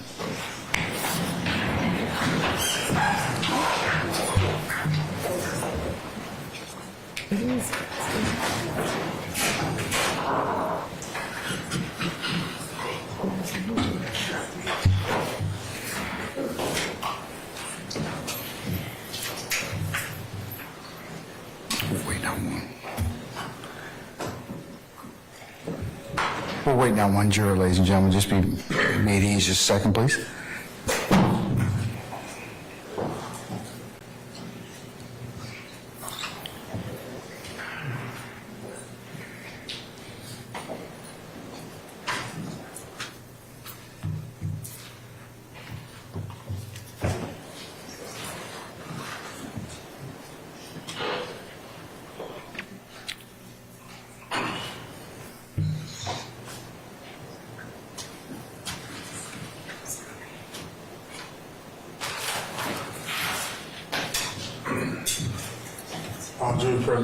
All right, thank you, Sergeant Ingram. All right, ladies and gentlemen, how was your lunch? All right, good, good. Okay, ladies and gentlemen, before we go ahead and continue with the state's opening statement, I need to kind of just advise you of just something that was said to you earlier, okay? So with your patience, all right, I believe the state counsel earlier referred to some representation of the parties, and I just want to remind you of two things. Remember that opening statements are not evidence, and that what the attorneys say is not evidence. And with that, Ms. Love, you can continue, okay? Thank you, Your Honor. All right. And thank you, ladies and gentlemen of the jury. I like the court. I hope you all had a great lunch and can stay awake with me for just a few moments more. So where we left off, the crimes that the defendants are accused of committing in this case. You're going to have the indictment with you. It's going to go back. A listing of them include the following: conspiracy to violate the Racketeer Influenced and Corrupt Organizations Act, murder, armed robbery, aggravated assault, possession of a firearm during the commission of a felony, possession of a firearm by a convicted felon, possession of a firearm by a first offender probationer, and death by receiving stolen firearms, among other things. This list is not exhaustive. You will have again with you the indictment, and you are to consider as the state met its burden. So breaking it down, the evidence is going to show that the defendants, when we say conspiracy, it's nothing elaborate. It's a legal term, which simply means the evidence is going to show that the defendants had an agreement.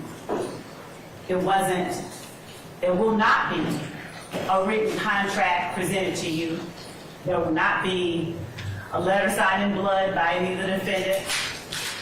But what you will see evidence of is the defendants' actions, their presence, their companionship, their conduct, before, during, and after a long list of crimes. And what you will see is that the defendants weren't always convicted of these crimes. Sometimes the state no-prossed or dismissed charges. Sometimes the police never brought formal charges. But what the evidence will show is that the defendants did commit those crimes. And when we're talking about a conspiracy, an agreement, just an agreement, unspoken agreement, we're going to participate in YSL through a pattern of racketeering activity. That's another large word that is used in the legal community, but regular folks, myself included, just don't generally tend to use it. Racketeering activity is nothing more than certain crimes, the crimes that are listed out in the indictment. You will see that, and the court will instruct you, I expect, that those crimes constitute racketeering activity. And as I stated before you all broke for lunch, a conspiracy requires just one overt act. So you will see evidence of several overt acts. Several acts that were done by these defendants and by unnamed and unindicted people as well, to further the interests, to further the goal of the conspiracy that the defendants participated in.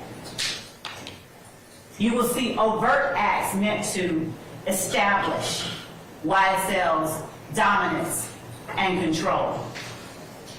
You will see overt acts meant to gain illegally access to money and wealth and property that did not belong to YSL.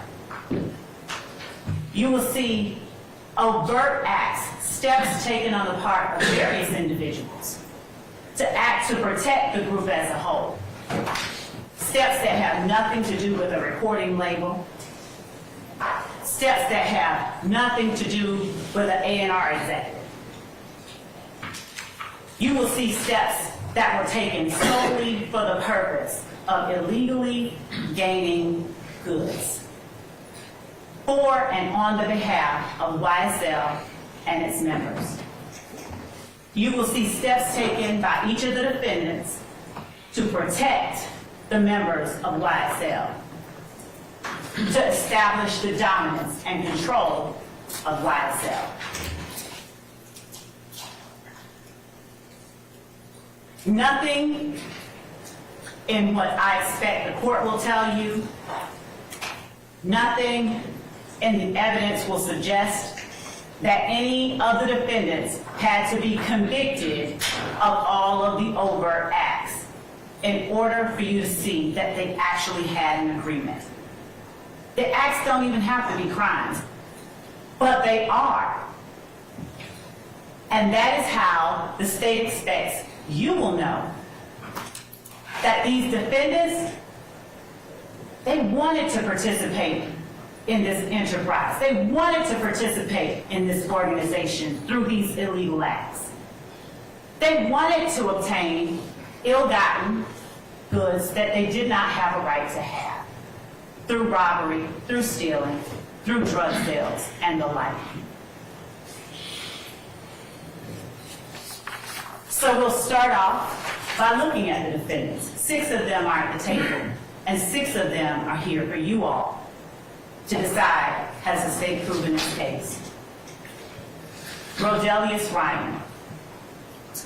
Rodelius Ryan is one of those people whose youth and life was swallowed up in the crater created by YSL in the Cleveland Avenue community.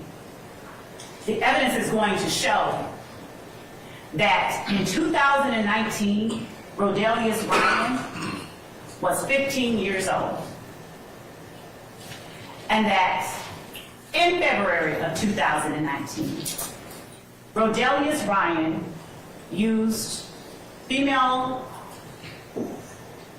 acquaintances to lure Jamari Holmes to a particular address here in Fulton County.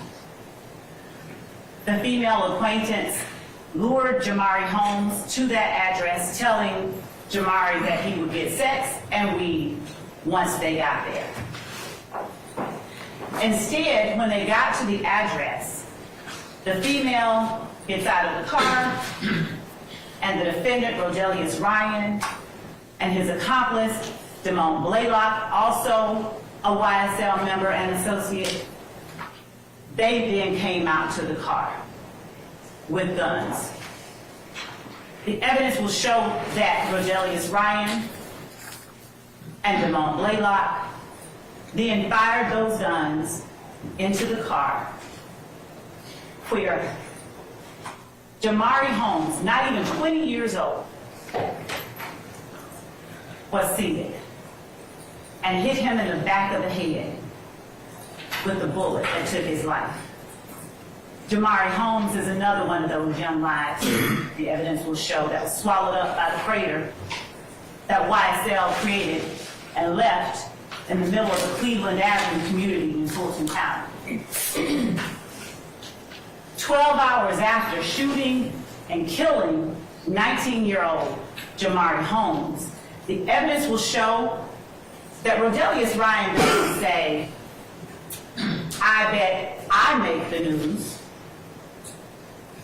Rodelius Ryan posts on his Instagram account, "I bet YSL makes the news."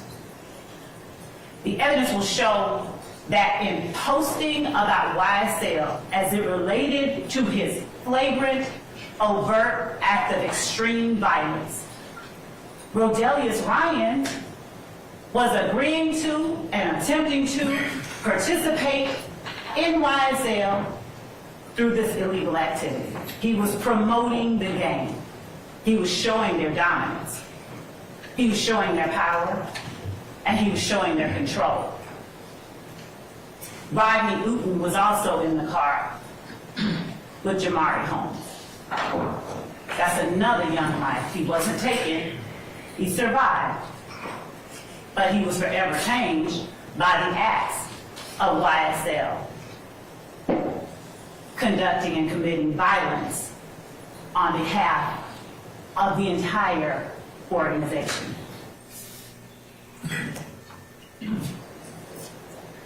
And in case it hasn't been lost on you, Rodelius Ryan's Instagram handle that he used, Slime Business Rod.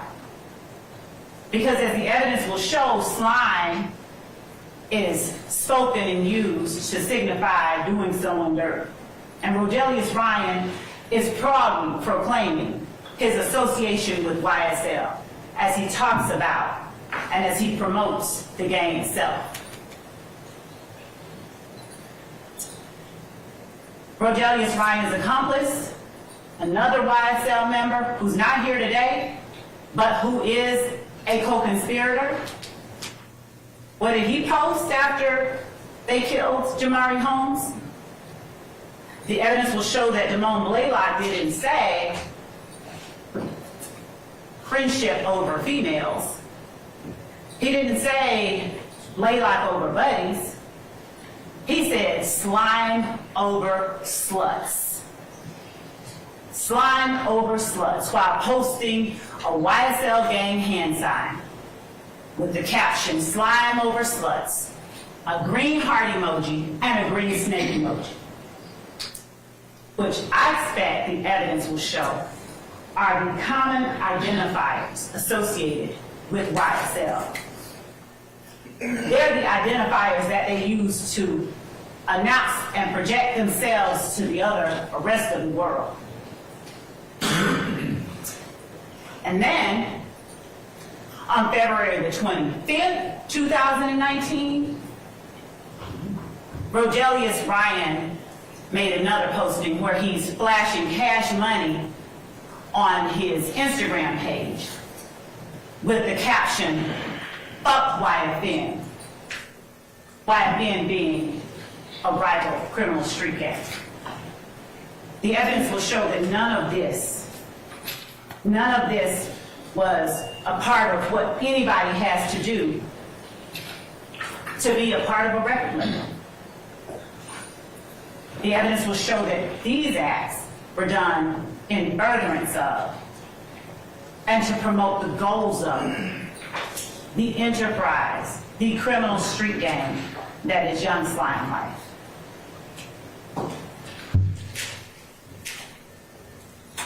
And what did the paper say? 15-year-old, they called Jamari Holmes a known gang member, but the evidence is going to show that that's not who he was to the people who cared about him most. Jamari Holmes was Jamari Holmes. He was a baby, a child, found shot to death inside a stolen car, police said. Jamari Holmes was just the latest victim of YSL's quest to maintain and retain dominance and control of the Cleveland Avenue community.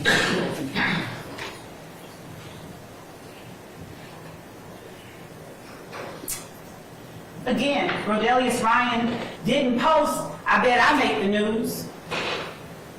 He said, "I bet YSL makes the news." Marquavius Huey, he's also on trial for you to determine whether the state has met its burden of proving he committed the acts that are listed in this indictment. Marquavius Huey showed his agreement to participate in the activities of YSL through a pattern of racketeering activities. He showed his willingness to commit acts on behalf of the gang through his actions. The stolen handgun he had, that was the property of Jeremy Smith. Because as you will see throughout this trial, stolen handguns will become a reoccurring theme. There's no need for a legitimate organization not comprised of people committing crimes on behalf of the organization to have all these stolen handguns. Everybody has a right to have a gun, so if you're legitimate, just go get one. But the evidence will show that in this case, YSL members, stolen handguns every time you turn around. And not just stolen handguns.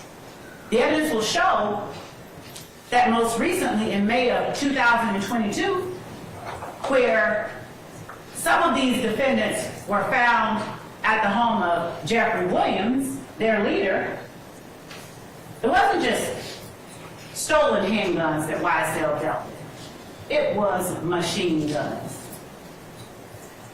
You'll hear evidence that at the home of Jeffery Williams, in addition to the pharmacy full of drugs, that there is a gun with a switch that allows, with one trigger pull, 10 times more bullets to come out at a time than if you just had a regular gun. There will be no evidence to show any need for that in legitimate, ordinary, record deal making business. The evidence will show that the existence of those dangerous weapons like the machine gun, the stolen firearms, those things are all evidence of these defendants' conspiracy. Those things are all evidence of the existence of the enterprise known as YSL, whose goal it is to maintain and retain dominance, control, and ill-gotten gains. Marquavius Huey, on April the 26th of 2019, further showed by his actions, showed his agreement to participate in YSL through a pattern of racketeering activity, illegal activity. When he took the property, jewelry, money, and a debit card of Dewan Maynard by use of a firearm. Dewan Maynard, another life affected by this crater created by YSL in the middle of the Cleveland Avenue community. Marquavius Huey showed his agreement to participate in this enterprise when he struck Maynard in the face with that gun that he used to take Mr. Maynard's belongings. Marquavius Huey hijacked on October 1st of 2020 a Buick LaCrosse from yet another victim of YSL's violence, Gary Holloman, by force in violation of the law. Mr. Holloman has since passed away, not from that incident. So he won't be here to tell you what he was feeling and how he was able to tell the police who it was that committed this armed robbery. What you will hear evidence of is the extraction from Marquavius Huey's phone, where he's planning the armed robbery, where he set up with Mr. Holloman a ruse so that he could have the opportunity, along with another uncharged, unfound individual, so he could have the opportunity to put a gun in Mr. Holloman's face and rob him. What Marquavius Huey did was kind of slimy, the evidence will show. He told Mr. Holloman, hey, your nephew in the Fulton County Jail, Tinquarius Mender, he needs some money on his books. So he wants me to meet with you to get money to put on his books. So Mr. Holloman, because he loves his nephew, and any friend of his nephew coming to him that way is legit, right? The evidence will show that Mr. Holloman arrives intending to meet the person so that he could give to them the money for his nephew. And to his shock and horror, he's met with the butt of a gun. Two people, one with a long gun, one with a handgun, demanding his money. And that day, as the evidence will show, Mr. Holloman wasn't the only person affected by the violence perpetuated every day by YSL. Delmisha Coppage, she just happened to be on scene. She just happened to be right there conversing with and talking to Mr. Holloman when the defendant and his accomplice came up, held him at gunpoint, and demanded their belongings. You'll hear how they directed Delmisha Coppage to just sit on the ground, just give me your stuff. You'll hear how they robbed Delmisha Coppage at gunpoint. The evidence is going to show Mr. Huey's tight relationship with their leader, Jeffery Williams. The evidence will show that Mr. Huey, on various occasions, checked in with, reached out to Mr. Williams to see, hey, I got this stolen item. You want first dibs on it?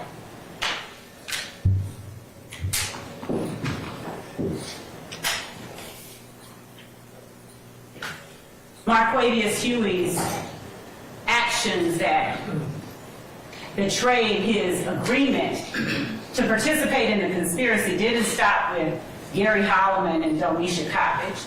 The evidence will show that in November of 2020, he made terroristic threats towards Justice Woodard after Woodard told Mr. Huey she'd see him in court. He said, you will die if you put the police on me.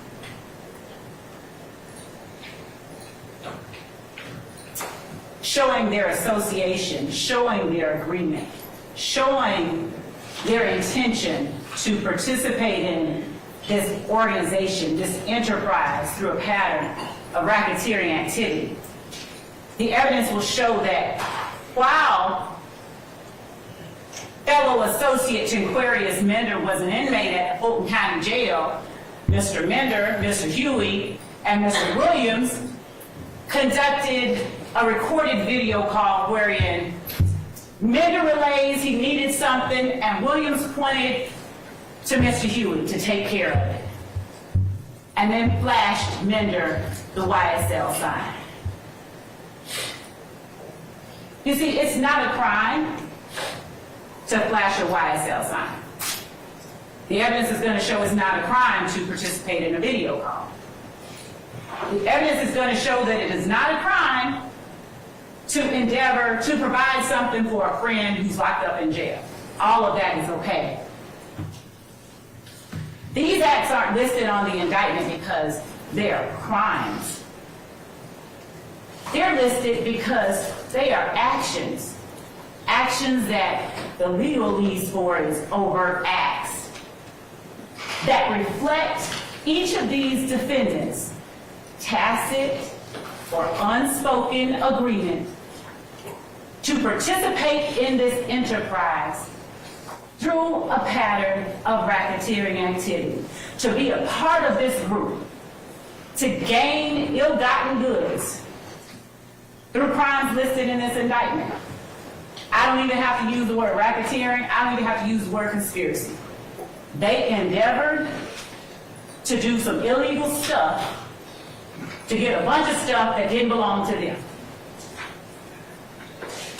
And somebody, more than one, but all we need is one, the evidence will show that at least one person took a step towards furthering that goal. So when you get the indictment, after however long it takes us to get there, and you're looking at 191 acts and thinking, state, really? It's an argument. I sustain the objection. Thank you, Judge. I'll move on. Move on. That's argument.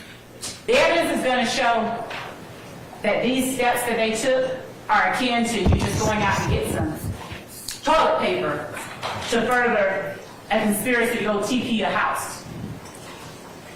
Doesn't have to be a crime. It's just an act, an action.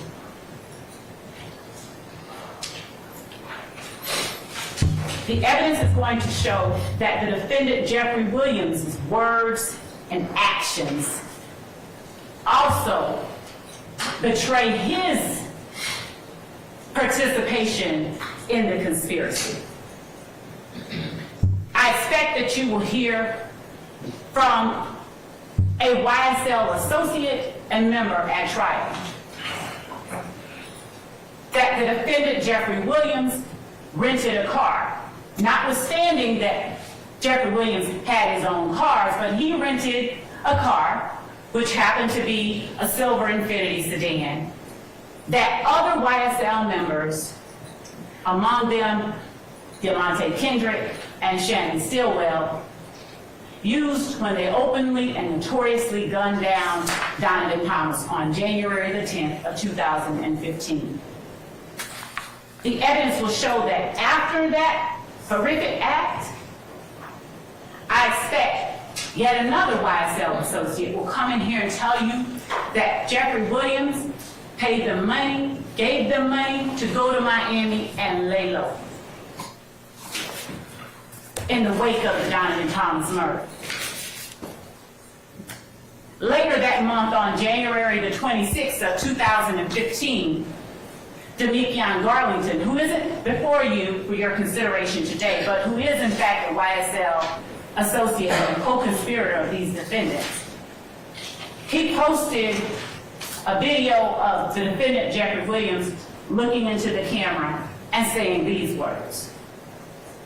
So, I think lie to their mama, lie to their kids, lie to their brothers and sisters, and then get right into the courtroom and tell the God's honest truth. Don't get it. Y'all need to get fucking killed, bro. That's from me and YSL. The defendant's words tell you that there is an enterprise. The defendant's words establish his willingness and agreement to participate in this enterprise through illegal activities. He didn't say that's for me. He said that's for me and YSL. And as the evidence will show, that's akin to him saying that's for me and my pack.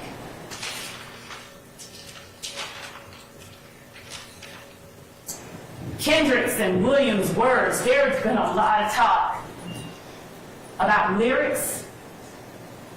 But y'all, the evidence are going to show in this case, we didn't chase any lyrics to solve any murders. Law enforcement in Fulton County chased the murders and found the lyrics. They're investigating, they're finding out who committed it. And after doing all of that, they happen upon lyrics. Lyrics that have an uncanny similarity to very true and very real and quite specific events, as the evidence will show. Jeffery Williams' words that he promotes through songs with beats behind them, they aren't random. He tells you, as the evidence will show, take this shit to motherfucking trial. I rep my life for real. For slimes, you know I kill. Trial, I done beat it twice, Kendrick's. I'm undefeated, like feds came and snatched me. I don't know, no point in asking. I was on what? Bleeding. Stuck like a magnet, bitch ass nigga. I shoot at your man, you need to stand down.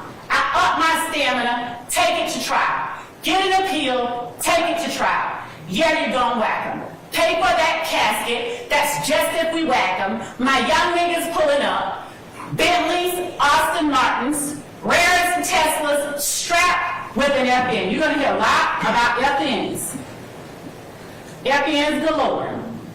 From here to 2015, FNs all throughout the incidents that are involving gang members, YSL.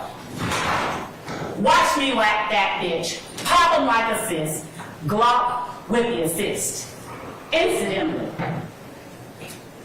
the gun at the home of Jeffery Williams on May of 2022 that had been modified with that switch, it was a Glock. Again, we didn't chase the murders. We didn't chase the lyrics, rather to solve the murders. We chased the murders, as the evidence will show, and in the process, we just found the lyrics. Jeffery Williams' words and actions further reflect his agreement to participate in this organization through this criminal activity. He tells you, we committing them crimes. Hop out and shoot. Roll one up for the gang. He's not using gang colloquially. The evidence will show he's telling you they are a gang. You want to be slime? Children of Fulton County, go catch you a body. Me and Lil Bro.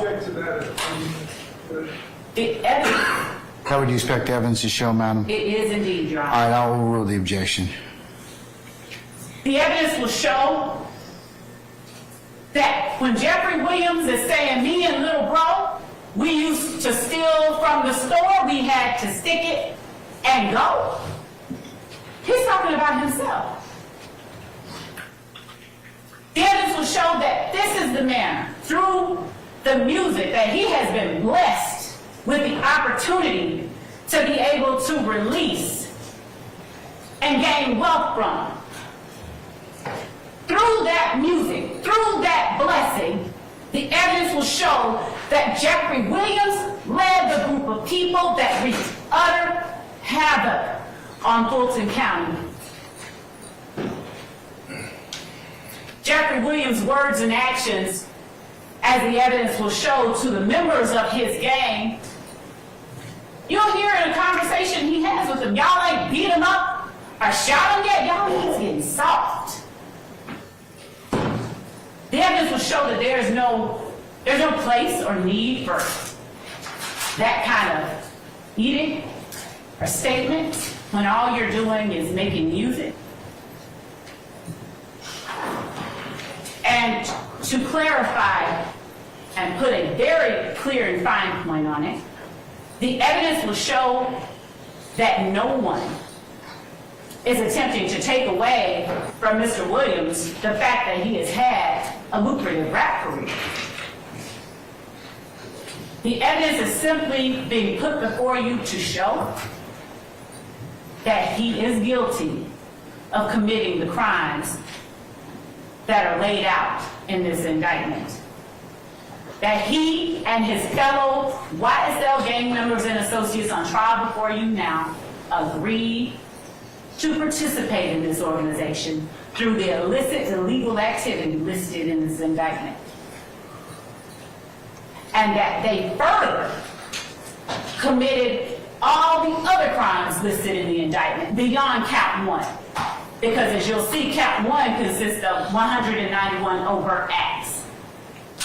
Acts that aren't all crimes, they're just acts. But counts 2 through 65, the ones that have these defendants' names on them, are the ones you're here to evaluate whether or not the state has proven.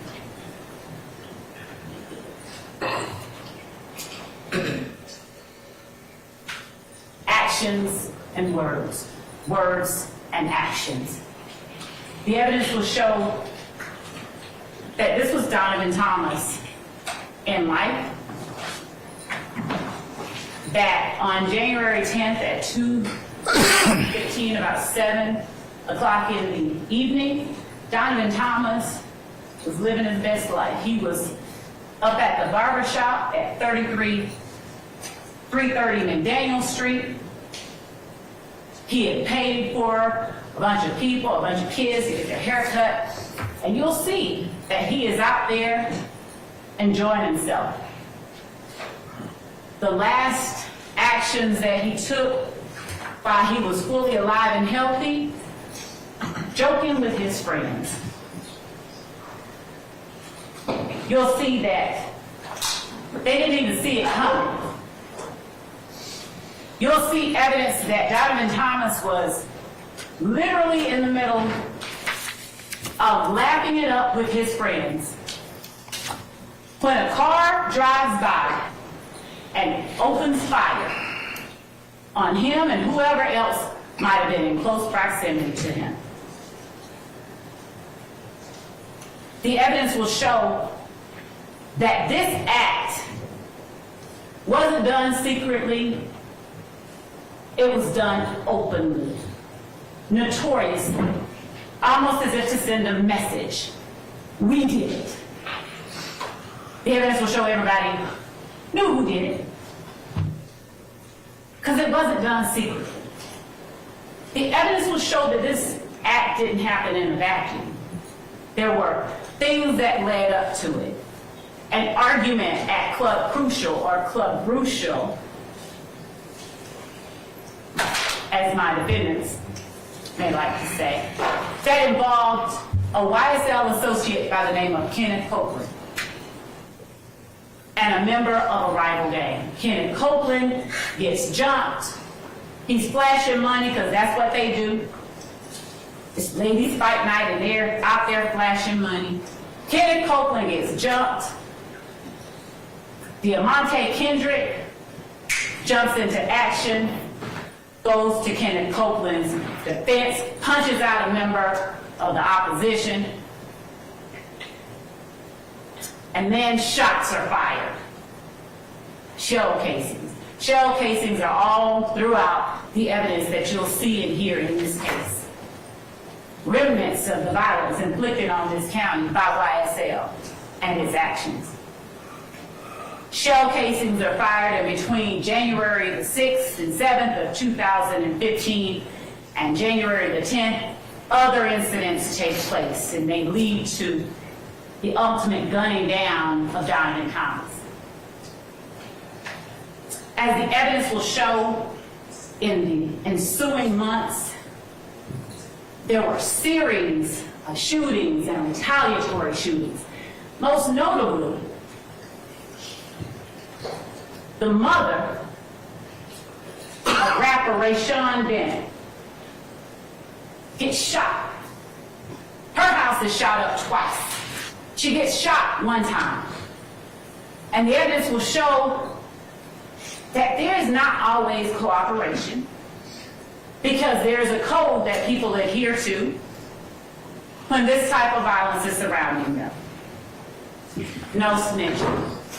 So the evidence will show that even as people were getting shot, even as people were bleeding, even as people were being taken to the hospital to have their wounds attended to, they weren't always forthcoming. They weren't always willing to talk to and to trust law enforcement, not even if it would serve their own purposes. The evidence will show that members of YSL ultimately, as a result of those shootings and retaliatory shootings, ballistics or firearms matches started coming back to various people. And then one YSL member, Quindaria Zachary, he gets caught with a gun. The shell casings from that gun go to match some of these shootings. Quindaria Zachary is caught. He starts telling. The evidence will show that Quindaria Zachary was a straw purchaser for YSL. A straw purchaser is nothing more than somebody who goes and gets guns for somebody who's not supposed to have them. And that's what Quindaria Zachary did. Firearms found in the hands of Kenneth Copeland led to further revelations to the police and law enforcement. The evidence will show members of YSL were so eager, so gangster about acting on behalf of and in the protection of the defendant Jeffery Williams and YSL that when Wayne Carter, otherwise known as Lil Wayne, came to town to perform at the compound while the defendant Jeffery Williams was performing in Lil Wayne's hometown, according to word from the people that talked, getting booed at the time, members of YSL show up at the compound, locked and loaded with guns. Evidence will show that security knew to be on the lookout for members of YSL. The authorities were alerted to ongoing public rifts and back and forth between the defendant, Jeffery Williams, and members of his gang, and statements being made publicly on social media about, towards, and threatening Wayne Carter. So when Tyrone Dennis, who is working an extra job, he is a law enforcement officer. At the time, he was an investigator with the Atlanta Police Department gang unit. So when he's there working his extra job, and he sees Walter Murphy, one of the founding members of YSL, show up with the defendant's sisters, and Trontavia Stevens, and ultimately Jimmy Winfrey with guns. When he sees Walter Murphy try to secret a gun underneath the wheel well of a car, he calls him out. He's like, "What are you doing?" Walter Murphy's like, "Oh, hey. The evidence will show that the YSL gang members that showed up at the compound that night were not allowed entry into Lil Wayne's concert, his venue. So what they did was they waited until Lil Wayne leaves, gets in his tour bus, and is attempting to leave the area. They get up beside the tour bus and they unload bullets into the man's tour bus. Bullets. For nothing, except to show their dominance. There will be no evidence that Lil Wayne threatened either of them that night. But that act on the part of Jimmy Winfrey and the defendants before you today, that act was intended to show their solidarity, their willingness to act on the behalf of, their willingness to exact violence upon anyone who threatened the position of the criminal street gang calling itself Young Slime Light. You'll hear evidence that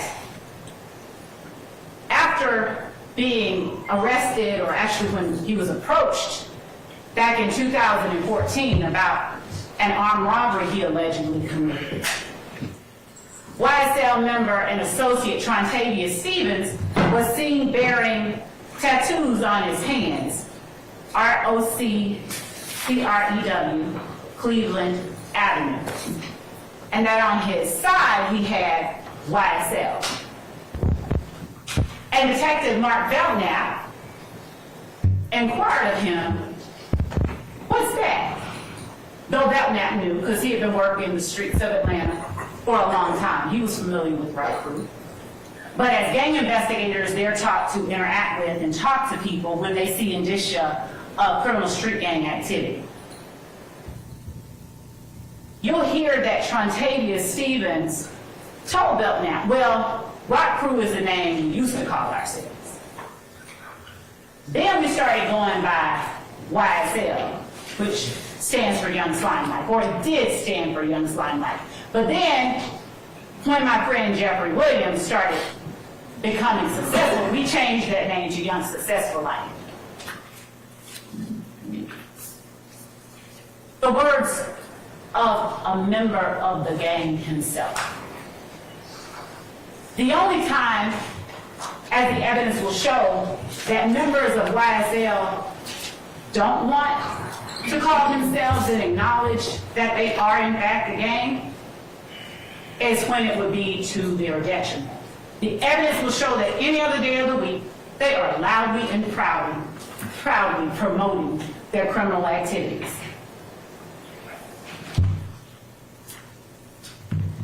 Donovan Thomas, he was driving this Chevrolet Tahoe the night he was gunned down.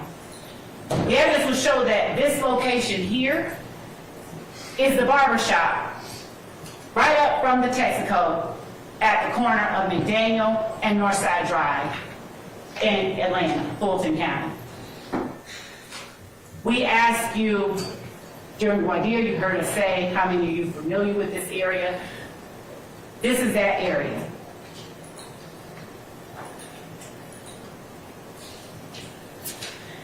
The evidence will show that that is the way that Donovan Thomas looked last time his loved ones saw him. That his life was swallowed up in that crater created by YSL in the Cleveland Avenue community. And the words that they found while looking into this murder, spoken by members of YSL. We don't speak about shit on wax, but indeed they do, as the evidence will show. They just kind of thinly veil it. We are known to kill the biggest cats of all kitties. Donovan Thomas in the community, he was a big homie. He was a friend to a lot of people. He was a big deal. And it touched a lot of people, as the evidence will show, when his life was taken. The words that were spoken, we known to kill the biggest cats of all kitties. How coincidental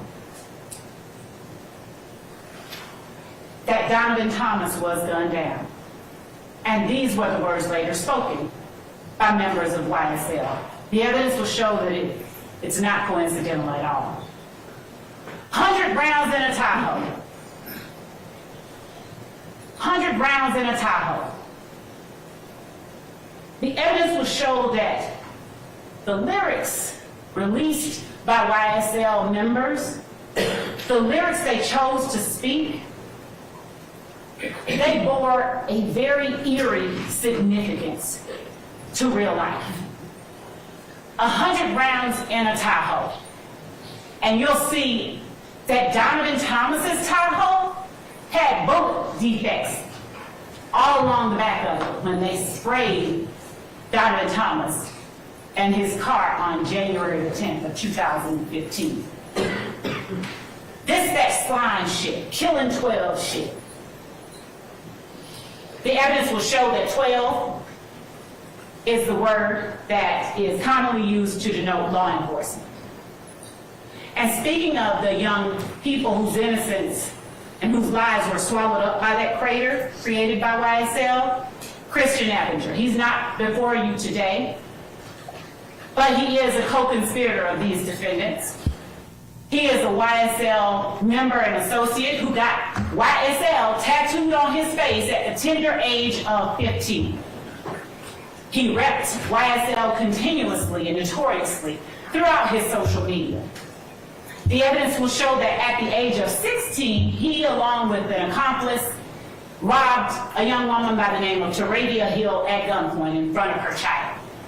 And that at his sentencing hearing, Taradia Hill, seeing a young black boy, who could have been her brother, cousin, she actually advocated for Christian Eppinger's lenient sentencing. So Christian Eppinger, he wasn't sentenced on what he was originally charged with. With the acquiescence of the victim, Christian Eppinger received a lesser sentence. He went to prison for a short time, and within less than a year, he committed an armed robbery.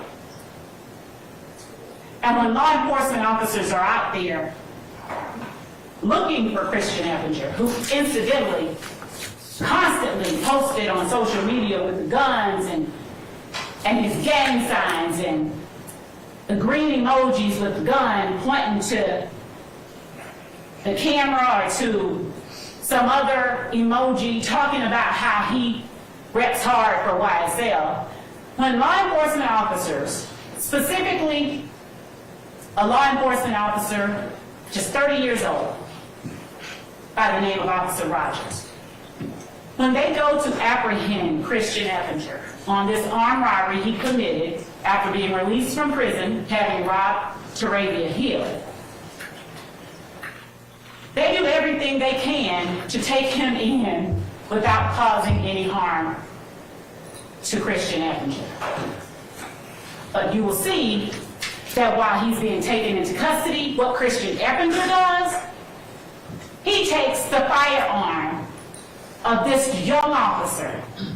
He pulls it out of the holster and he fires, putting 7 bullets in Officer Rogers. The evidence will show leaving a law enforcement officer with PTSD after he has tried to humanely apprehend a member of YSL. The evidence will show that this person depicted here is Quantavious Greer, also an associate, but perhaps more importantly, the brother of the defendant, Jeffery Williams. Christian Eppinger was so deeply entrenched, ingrained with, loyal to YSL, he's even posting free bitch as Quantavious Greer served a sentence for murder. Who said they want smoke? Christian Eppinger, as he's calling himself YSL Briss. Note that Chris does not start with the letter B, but it does when you're associating yourself with a criminal street gang who aligns itself with the Bloods. And that's the tattoo that Christian Eppinger on the side of his face proudly publicized on June 27, 2015. He wasn't even 16 yet. New ink with the green snake emoji and a red heart.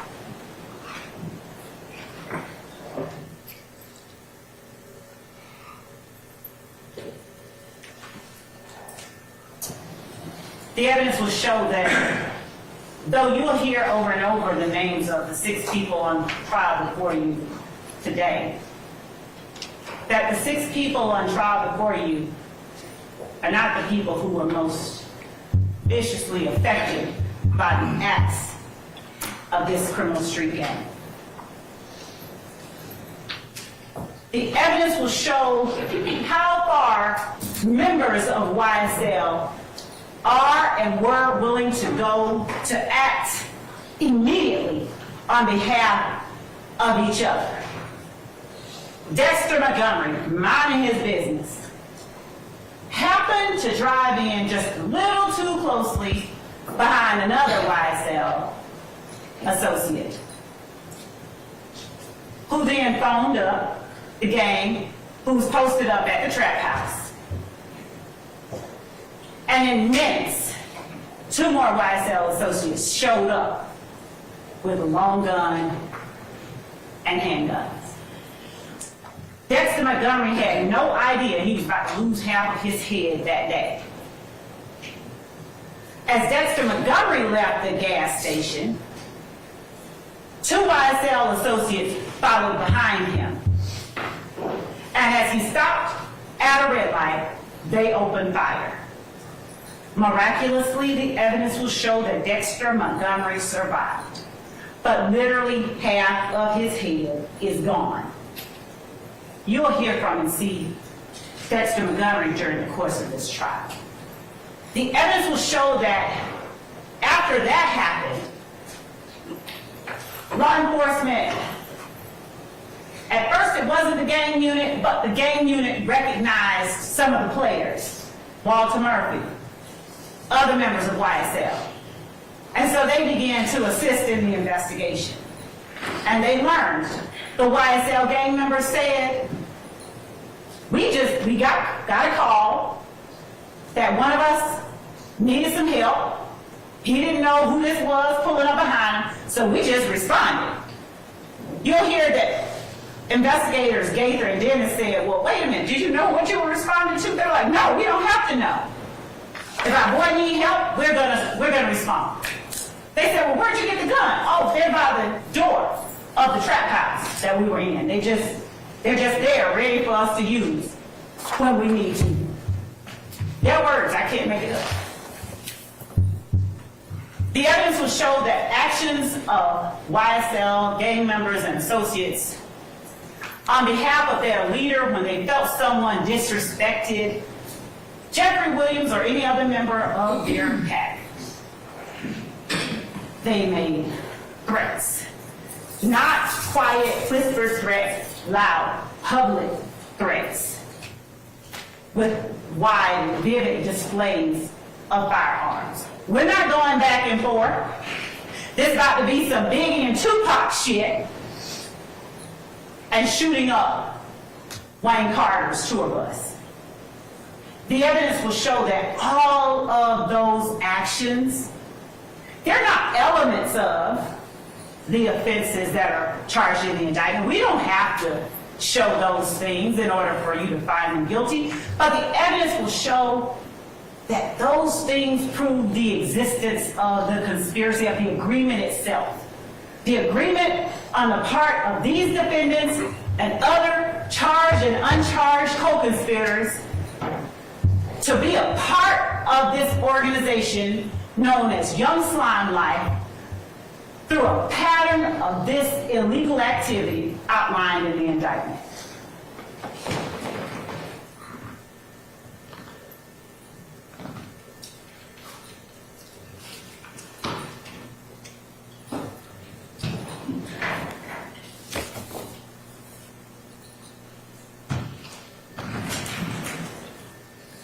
There are numerous victims that you're going to hear about. Shannon Stillwell is another defendant who is before you, being accused of various crimes in this indictment. Shannon Stillwell is alleged by one of his own crew, by another YSL, 2 other YSL members, to have been one of the gunmen who took the life of Donovan Thomas. The evidence will show that Shannon Stillwell was arrested. He was arrested after some investigation by the Atlanta Police Department. The evidence will show that the information initially relied on by that first arresting officer, it didn't pan out to be actually accurate. So when the case got to the district attorney's office, more investigation was conducted. The evidence will show that the office didn't just take the word of the person who originally identified certain people as having committed the murder of Donovan Thomas. Instead, as the evidence will show, what our office did was dig to find out whether the people who were talking were actually in a position and a place to know the stuff that they talked about. And what they learned was that that person originally relied on by Investigator Thorpe, that person was just lying. And so the people that Investigator Thorpe originally arrested on the Donovan Thomas murder, they were released at various times on bond as the office continued to investigate further. The evidence will show that our office did not just stop at the word of one YSL member. The evidence will show that yet another accomplice corroborated the words of the first YSL member that talked. The evidence will show that cell phone records further corroborated the information law enforcement was getting from these people. And ultimately,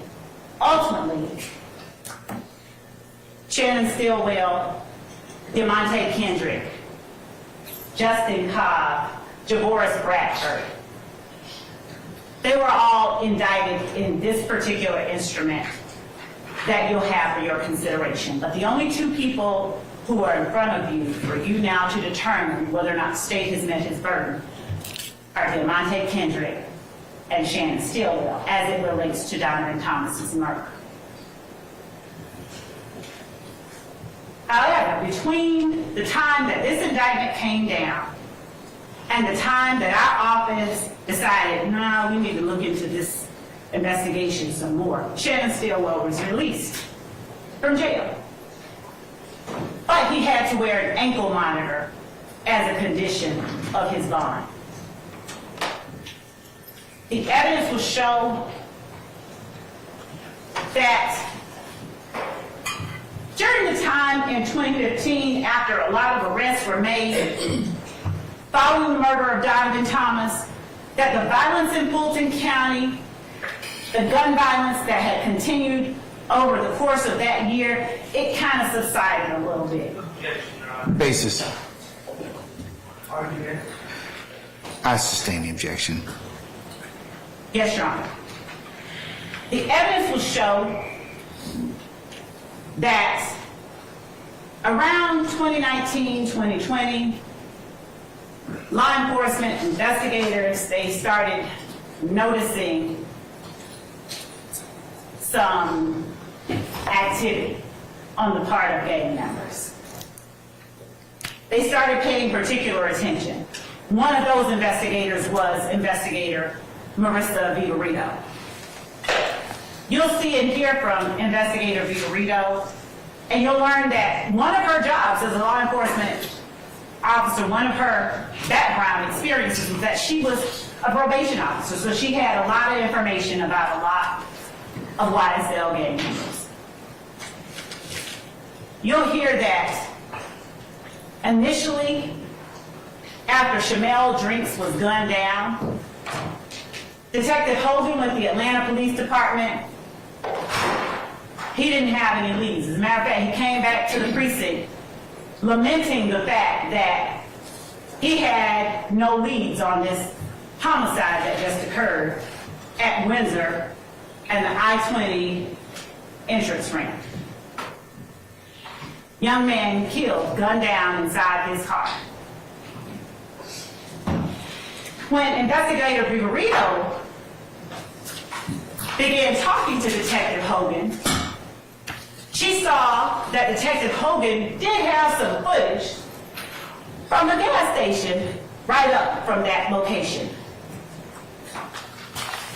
And that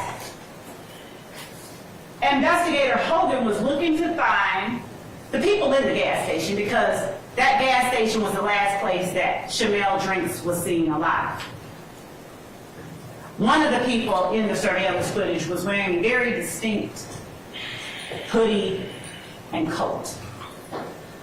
And as it would happen, investigator Viverito had hours earlier been at a Waters Road location, one of YSL's hangouts, as the evidence will show a place from which they conducted transactions, and that the Waters Road address had been shot up, and investigator Viverito happened upon Shannon Stillwell and other members of YSL in the same outfit he was seen in the surveillance video on at the time Shamel Drinks was inside the gas station. The evidence will show that further investigation revealed that Shannon Stillwell was wearing an ankle monitor at the time that Shamel Drinks was gunned down. And that ankle monitor put him right there at the place that Shamel Drinks took his last breath. The evidence will show that in this murder, much like in the Donovan Thomas murder, there was a rental car involved. A rental car which these defendants had gone and gotten the windows blacked out, tinted on, earlier the day that Shamel Drinks was gunned down. Tinted the windows of a rental car.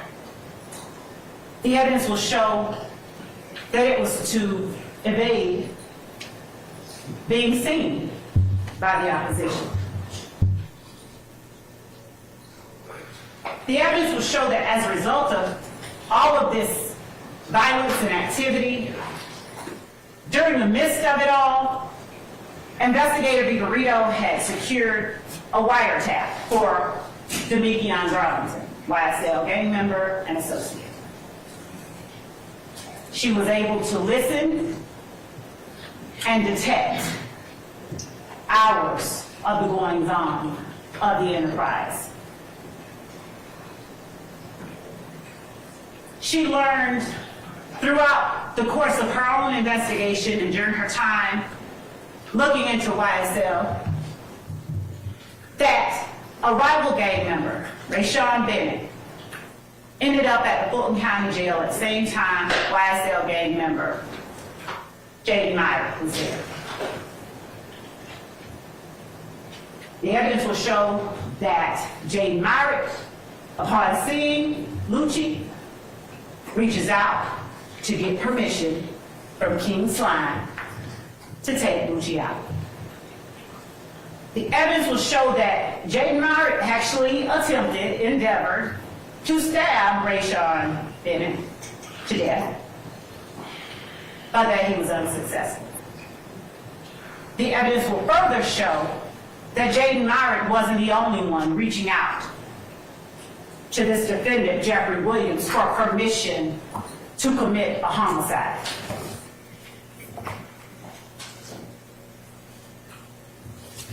Looking at Shannon Stillwell's words along with his actions, happening upon the lyrics while trying to solve the murder, the evidence will show that law enforcement found one nugget spoken by Shannon Stillwell. I just beat a murder rap. Paid my lawyer $30 for that. After he was released on bond for the murder of Donovan Thomas. And before he actually took the life of Shamel Drinks. The evidence will show that the young man on the left is Shamel Drinks in life. And that the photograph on the right is what was left of Shamel Drinks after YSL and the crater it created in the middle of the Cleveland Avenue community took that life from his family, friends, and loved ones. I said a lot, and I'm not the only one you get to hear from today. So you might be happy I'm about to sit down. I want to ask you to make use of those notepads and those pencils that you have in your possession. The court's already given you the instruction. Take notes. Rely on your memory. Use the notes to document and help you remember after you've heard weeks and weeks and weeks and scores of witnesses who said what. I expect that as you listen to and evaluate witnesses who come in to testify, there will be witnesses who you discover changed their stories from the time they first made a statement to the time they actually have to appear here in court, in public, to tell on folks. I expect that the evidence will show that there are some witnesses you will assess are just scared. Some are embarrassed, some are intimidated, some don't want to remember, some just plain don't remember. The court alone gives you the law on how to deal with and how to assess those witnesses. I only ask that you follow closely the instructions that the court gives to you. Look at who the witnesses are. Look at who they look at while they're on the stand, who they don't look at or won't look at while on the stand. Look at how they answer questions posed to them from the state versus questions posed to them from the defense. And if the occasion arises that you find that a witness, as presented in court, says something different than what they said previously, you determine why it is you believe that they said something different once they got in court. Words and actions. The defendant's actions coupled with their words. They prove the existence of the enterprise. Their actions and their words, the evidence will show, proves their agreement to participate in this enterprise through these illegal activities outlined in the indictment. Preserving, protecting, enhancing the reputation, power, and territory of the enterprise through acts including murder, assault, and threats of violence are what the evidence will show these defendants did over the last 10 years. The evidence will show that the violence didn't stop in 2015. Preserving, protecting, and enhancing the reputation, power, territory of the enterprise by the posting of messages, images, videos, and songs demonstrating their allegiance to the enterprise and a willingness to engage in violence on its behalf are what you'll see evidence of over the course of the next several weeks. Maintaining armed individuals, ready and willing to preserve, protect, and enhance the reputation, power, and territory of the enterprise through the use of violence is what the witnesses and the evidence you will see proves to you. Obtaining money and other property through illegal activities like robbery, theft, and illegal drug sales and distribution. And obstructing law enforcement, killing 12 shit. Investigations and court proceedings through witness intimidation and attacks upon law enforcement officers. You'll see it for yourself. The children whose innocence this organization claimed as its own.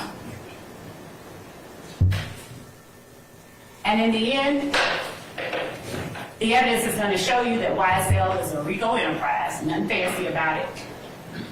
The evidence is going to show you that it's also a criminal street gang. Those two are not mutually exclusive. That these defendants participated in this enterprise in a way that had nothing at all to do with the record label, except maybe their actions as reflected in their songs made their music more real and perhaps more appealable to somebody. The evidence will show that the defendants, they talk about YSL while they talk about the crimes they committed. And while they talk about the crimes they're going to commit, you'll see that this evidence proves that YSL is a criminal organization. The defendants have been associating together for many years, committing crimes together against the general public, against rival gang members, as the evidence will show, against law enforcement, and against each other. The evidence will show they agreed, they willingly participated in these activities.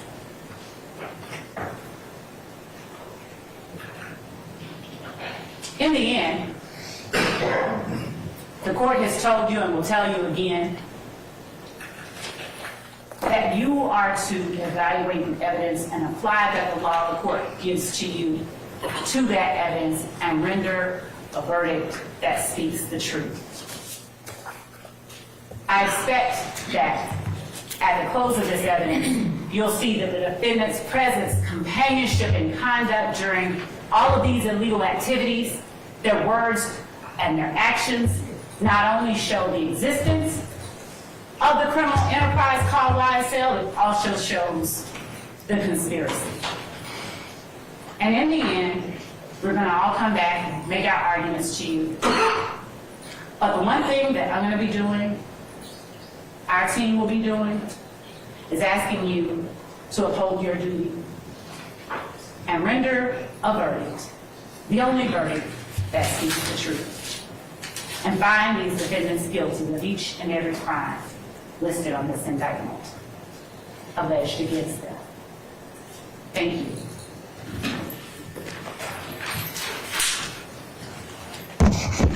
Ladies and gentlemen, we've been going a minute. You want to take a comfort break? Anyone? All it takes is one, okay, all right, 2, see, and then everybody else will go through that. Let's take 10 minutes, and then whoever next would like to make an opening statement, I'll offer that to them at that point, okay? All right, so we'll be in recess for 10 minutes. Remember my admonitions to you. All right, we're in recess.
got no court reporter.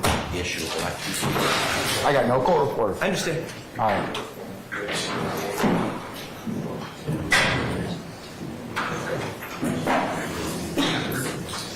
Your Honor, if it's all the same to you, it doesn't need to be on the record for mine. It does. Okay. It needs to be on the record for me. All right.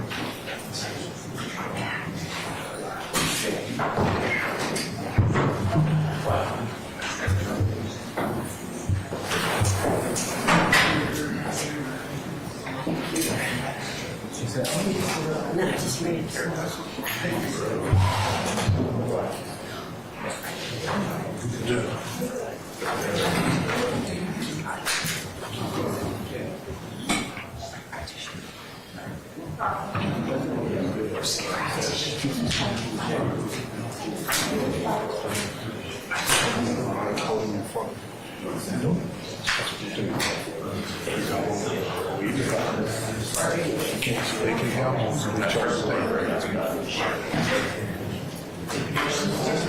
All right, Sergeant Ingram, do we have everybody back, present, sir? Can I get all our attorneys to please kind of start making way toward your seats, please?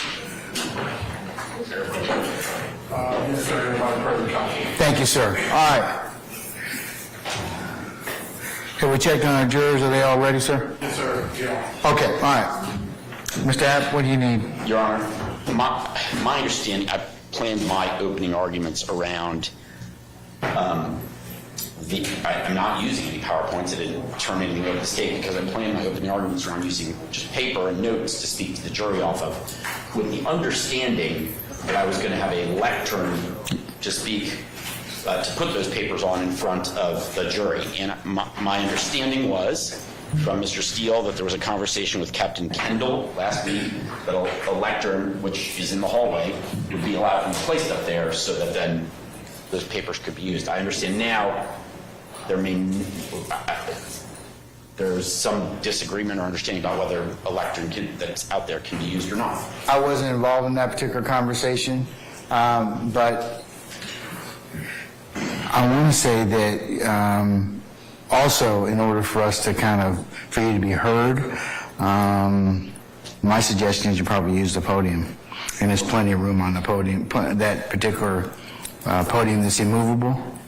And it's also got a microphone. And you're welcome to walk back and forth, sir. You can walk around the well. I'll give you permission to do so. You won't bother me. So I can tilt this?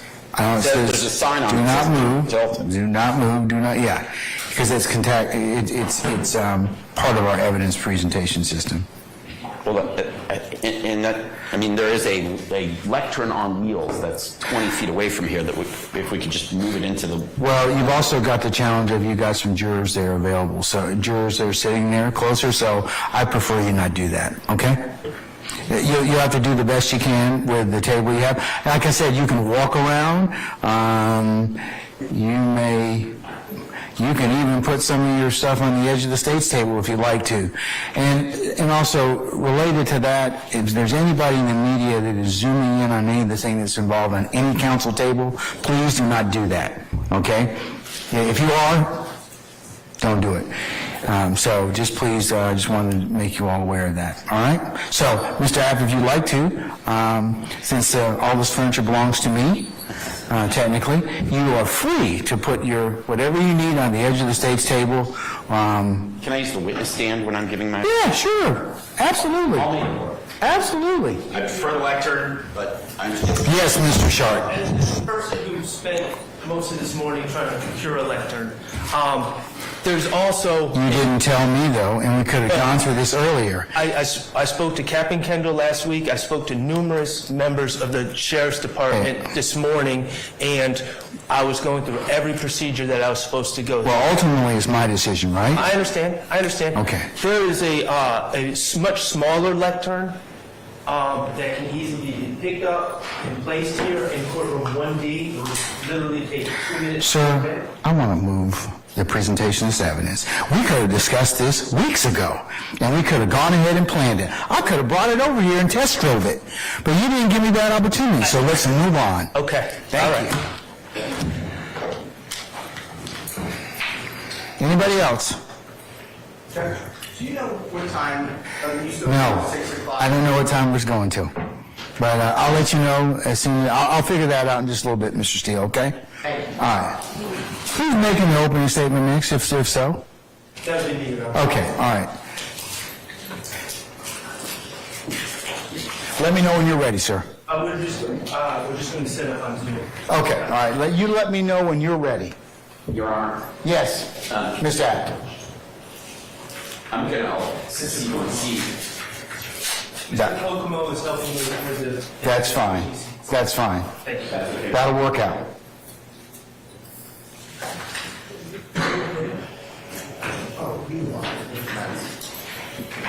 And Ms. Weaver will yield some space to you, so, okay. Being most accommodating. There you go. We aim to please.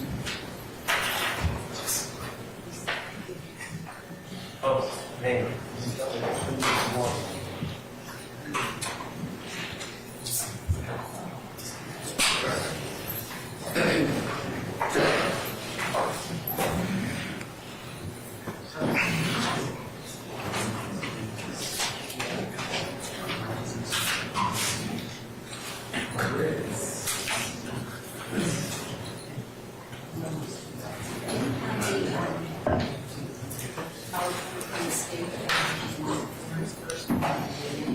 I sent them to you, I think. Yeah, I think I emailed the first two to you, but I don't. The second two, Chris, Miss Love's gonna have to send them to you because they're password protected.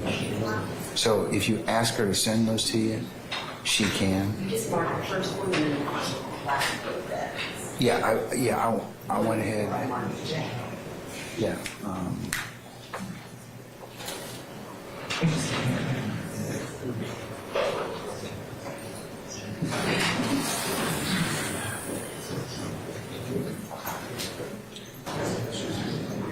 You ready, young man?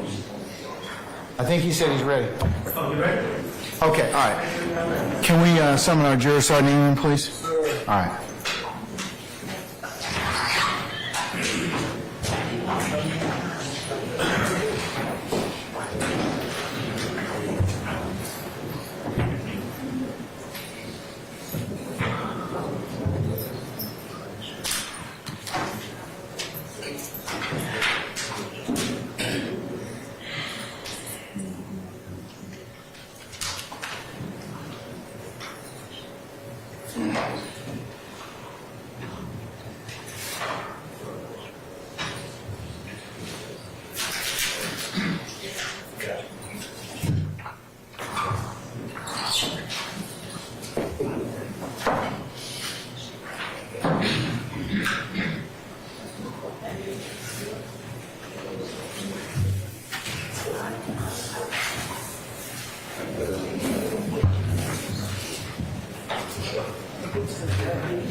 All right, ladies and gentlemen, please be seated. All right, thank you, Sergeant Ingram. All right, does any member of the defense wish to make an opening statement this time? I would, Your Honor, on behalf of Mr. Stillwell. All right, Mr. Schardt, you may proceed, sir. Thank you, Your Honor. May it please the court. Good afternoon. Good afternoon. My name is Max Schardt, and along with my co-counsel, the gentleman with the white hair back there, his name is David Botts. And together we have the honor and privilege of representing Shannon Stillwell. Shannon Stillwell is an innocent man. He's been accused of the murder of Donovan Thomas in 2015. He is not guilty. He's been accused of a murder of Shamal Drinks in 2022. He is not guilty. He has been accused of conspiring to violate the Georgia State RICO law.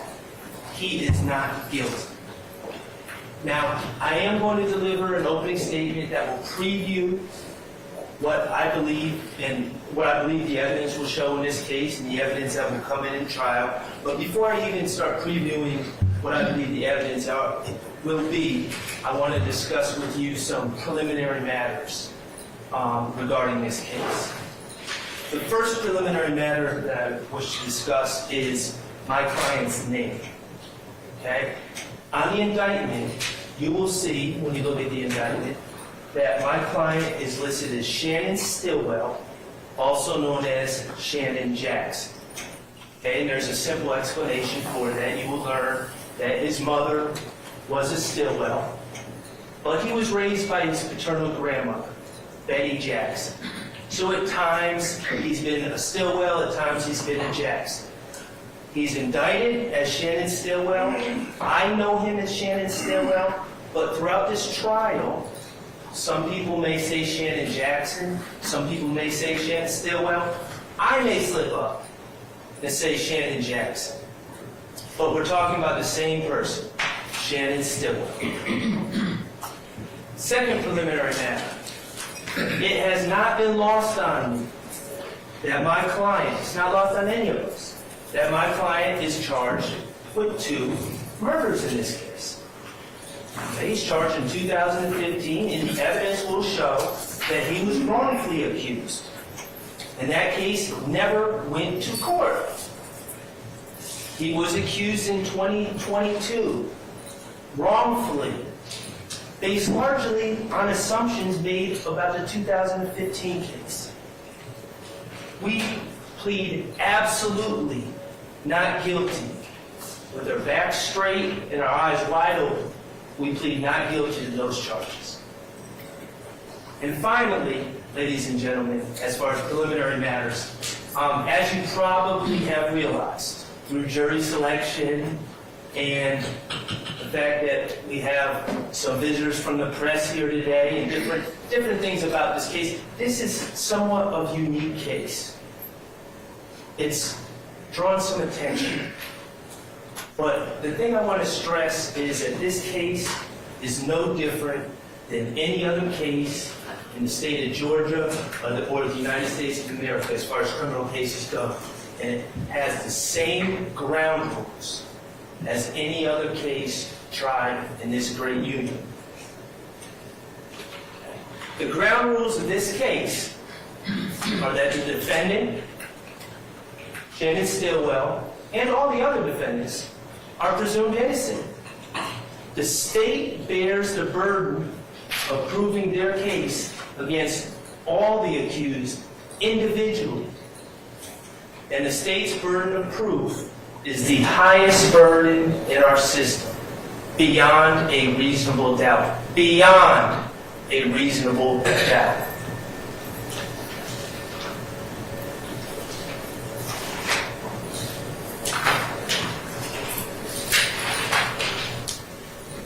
Okay, ladies and gentlemen, the state started talking in their opening about about colors.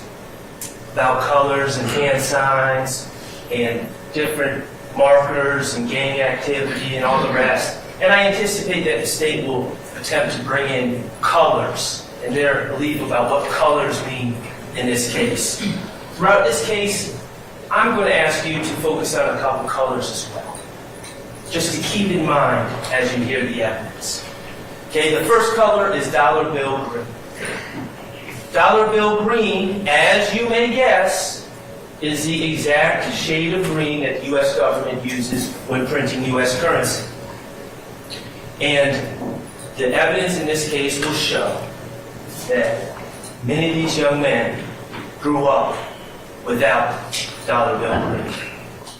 The evidence will show, and you'll learn about different areas of Atlanta, Capitol Homes, Jonesboro South, places that have since been revitalized in some ways, but back 15 years ago were not nice places. Places in despair, lack of opportunity, poverty, lack of positive role models.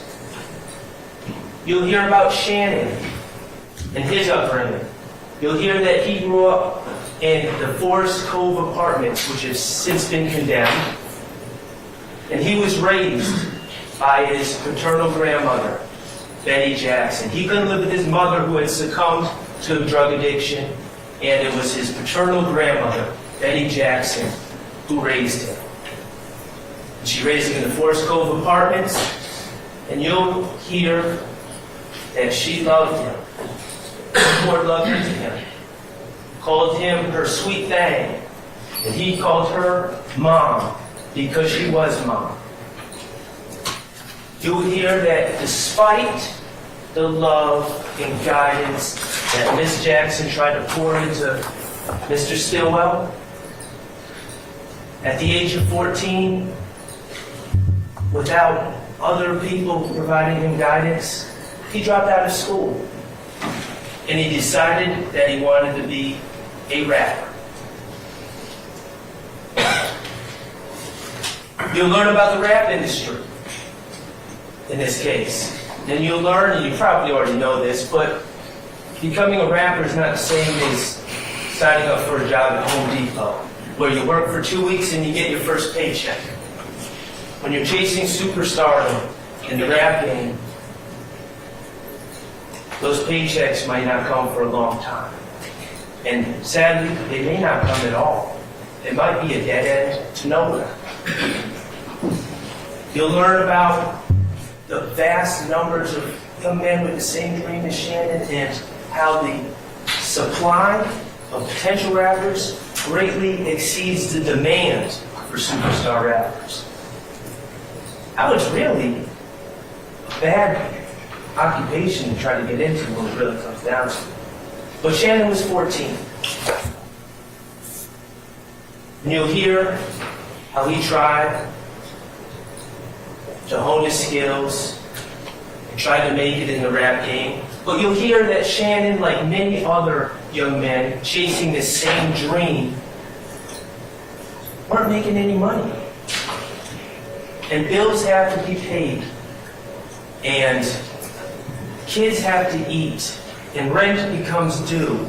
And in this case, and we're not going to hide from it, the chase of dollar bill green turned into a different shade of green for Shannon and many others.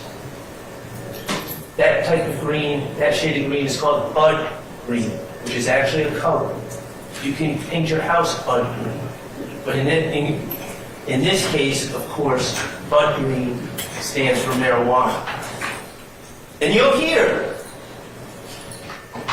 how Shannon, trying to make it in rap, sold marijuana. The state has alleged in their overt acts, okay? These are acts that they claim prove that there's some RICO conspiracy afoot. You'll hear that on August 23rd, 2013, Shannon was charged with possession of marijuana with intent to distribute, approximately 1 ounce, over 10 years ago. And you'll hear that he pled guilty and did his time. You'll hear that in 2015, in July of 2015, he was charged with possession of marijuana with intent and possession of a firearm. And you'll hear he pled guilty, took responsibility, did his time. You'll hear that in September 25th of 2019, he was arrested and charged with possession of a firearm. And he took responsibility and he did his time. We're not hiding from the fact that Shannon Stillwell has sold drugs. We're not hiding from the fact that he's been found in possession of marijuana. We're not hiding from the fact that he's been found in possession of a firearm, which is always synonymous with selling drugs. Okay? These are his past, his truth, and they were his decisions. His motivation was to make money for him, to live, to pay rent, to eat. Ladies and gentlemen, we're not hiding from the past, but the evidence will show that Shannon's decisions, starting over 10 years ago, had nothing to do with YSL or any other organization. You won't hear evidence that Shannon was selling marijuana and then calling someone from YSL saying, hey, I got some money to support the organization, or calling Jeffery Williams and saying, hey, I got some money for you, man. No, it was for him. He was a drug dealer. He pled guilty. He did his time. Just like thousands of other people in Atlanta. This has nothing to do with YSL. Has nothing to do with the January 10th shooting of Donovan Thomas, and it has nothing to do with the 2022 shooting of Shamal Drakes.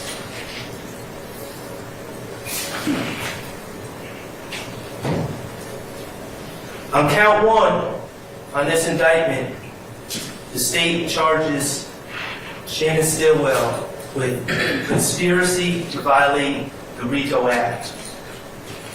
They say on or between January 24, 2013 and the 8th day of May 2022, he and others unlawfully conspired to acquire, maintain directly and indirectly an interest in and control of United States currency and other personal property through a pattern of racketeering.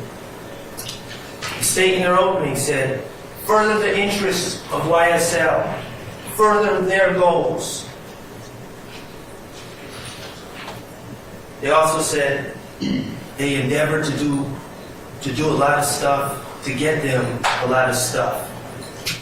Okay, it's a little bit more complicated. And in RICO, the actions need to be part of a racketeering organization, not a drug dealer selling drugs to put food on his own table to afford his studio time to chase his dream as a rapper. I'm going to ask you, as a close of evidence, to find Shannon Stillwell not guilty, count one. Okay. The other color, besides dollar bill green and I guess bud green, that I'd like to talk about is Fulton County blue. Now, Fulton County blue refers to the Fulton County Jail, 901 Rice Street, where people are taken when they're arrested for felony charges in Fulton County. And Fulton County blue refers to the jumpsuits that these individuals wear, the county-issued jumpsuits that are typically navy blue, a deep navy blue, and say Fulton County inmate on the back. You'll hear about the conditions of jail life and Fulton County jail life in particular, and common sense dictates some of this. You're confined to a cell, sometimes with another man sharing that small cell with you. You have no privacy. Use the bathroom in front of men, shower in front of men. You're in fear, danger. You're separated from your family and your loved ones. But most importantly, the men wearing blue, Fulton County blue, they've lost control of their lives. They've lost control of their destiny. Their destiny is now in the hands of the judicial system, in the hands of prosecutors. Ladies and gentlemen, Fulton County blue is going to be a very important color in this case because the state's key witnesses in this case that they're going to call to testify, that I anticipate that they will call to testify against my client Shannon Stillwell, when they became involved in this case, they were all wearing the Fulton County blue. When Darius Zachary, Kenneth Copeland, Sammy Davis, Tremont Stillwell, Spencer Wright will hear them testify if they're called. You'll hear what they've said previously, perhaps. But what you should keep in mind is, when did these men say what they have to say? Did they say it when they first got the information to share? Or when they claim they first got the information to share? Or did they share it when they found themselves wearing the Fulton County blue? When they no longer had control of their destinies and they needed a favor. And they decided to insert themselves into a high-profile case that could solve all their problems.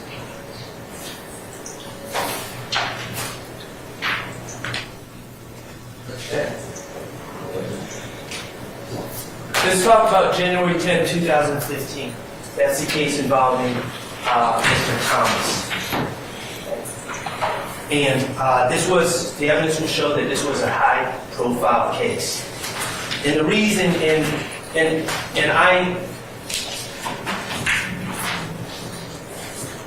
this is not me talking.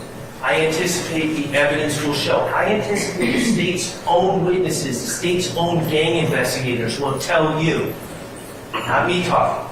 I anticipate they will tell you that Donovan Thomas was a big deal, that he was a gang leader, that he was the leader of the Inglewood family Bloods in Atlanta, that he was high-ranking.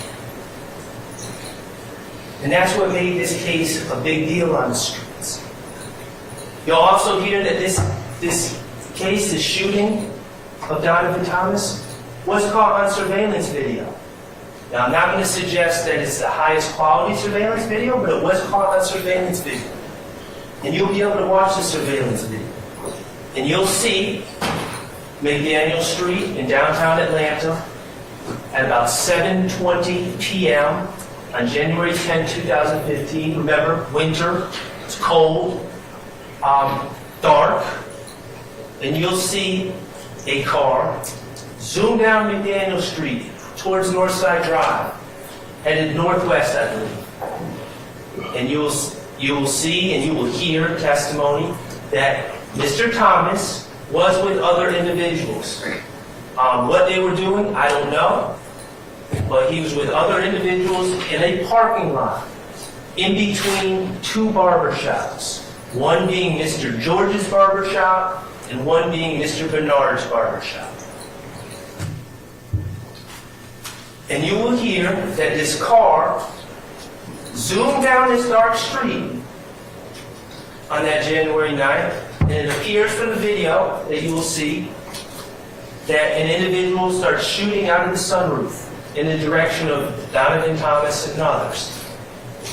And you'll see that surveillance video for what it is and what it isn't. And you will also see how quickly everything occurred that night. A matter of seconds. Detective Thorpe is the Atlanta Police Department detective that was assigned this case in January 2015, and you'll hear that he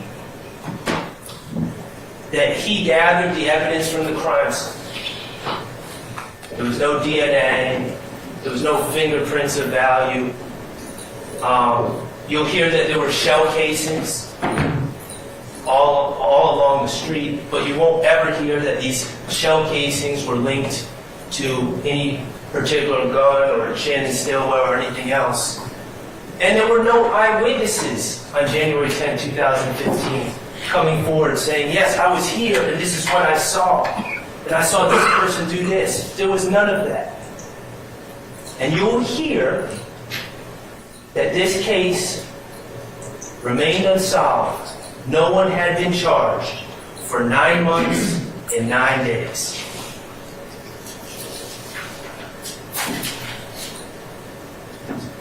On October 19, 2015, 9 months and 9 days after the Donovan Thomas shooting, a man named Nicholas Robinson was arrested on the streets of Atlanta and brought to Fulton County Jail for various pending charges.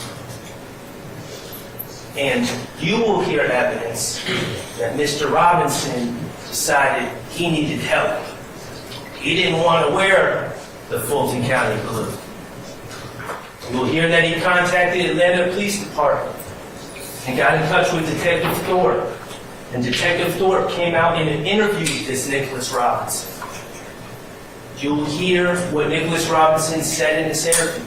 How he gave his vantage point to Detective Thorpe. How Nicholas Robinson said that he was seated at the MARTA bus bench right across McDaniel Street from the barbershops.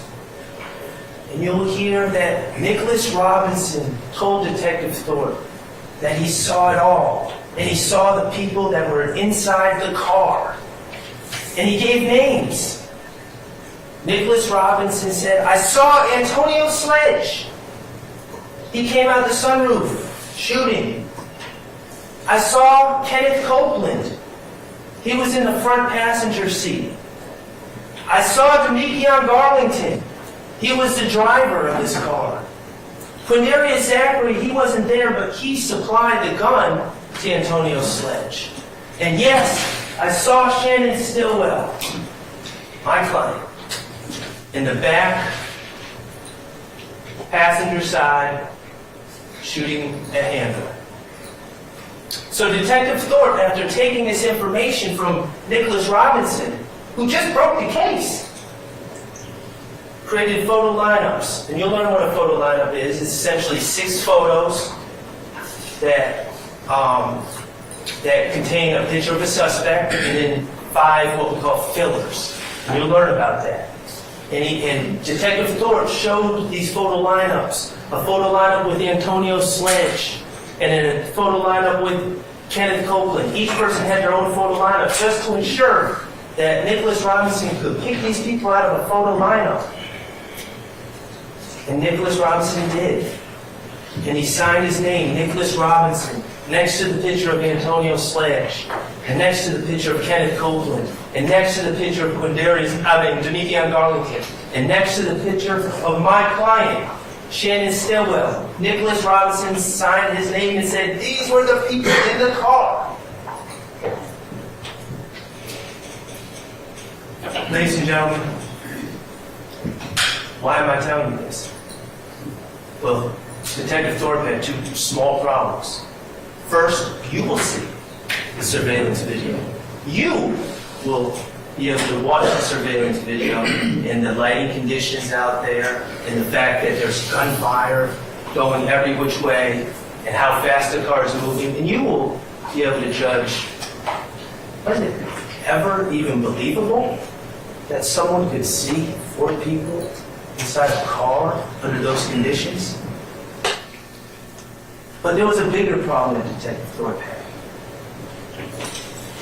You'll learn that during this interview with Nicholas Robinson, it wasn't only Detective Thorpe. There was another investigator there, an investigator Gaither. And while Detective Thorpe was talking to Nicholas Robinson, Detective Gaither was doing some investigation of her own and looking into Nicholas Robinson and who this guy was who had just been arrested. And after Nicholas Robinson picked out all these people, including my client, Detective Gaither had to tell Detective Thorpe a little secret. Detective Gaither had to tell Detective Thorpe, that guy in there who just signed those photo lineups that just helped our case, his name isn't really Nicholas Robinson.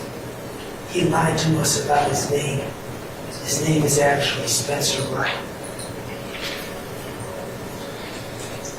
So, case was solved by someone who lied about their name. So, what was Detective Thorpe's solution? Well, this is what the evidence will show. Detective Thorpe completely overlooked the lie about the name. The improbability of a man spotting 4 different individuals in the car moving at a high rate of speed in the middle of the night. He overlooked those things.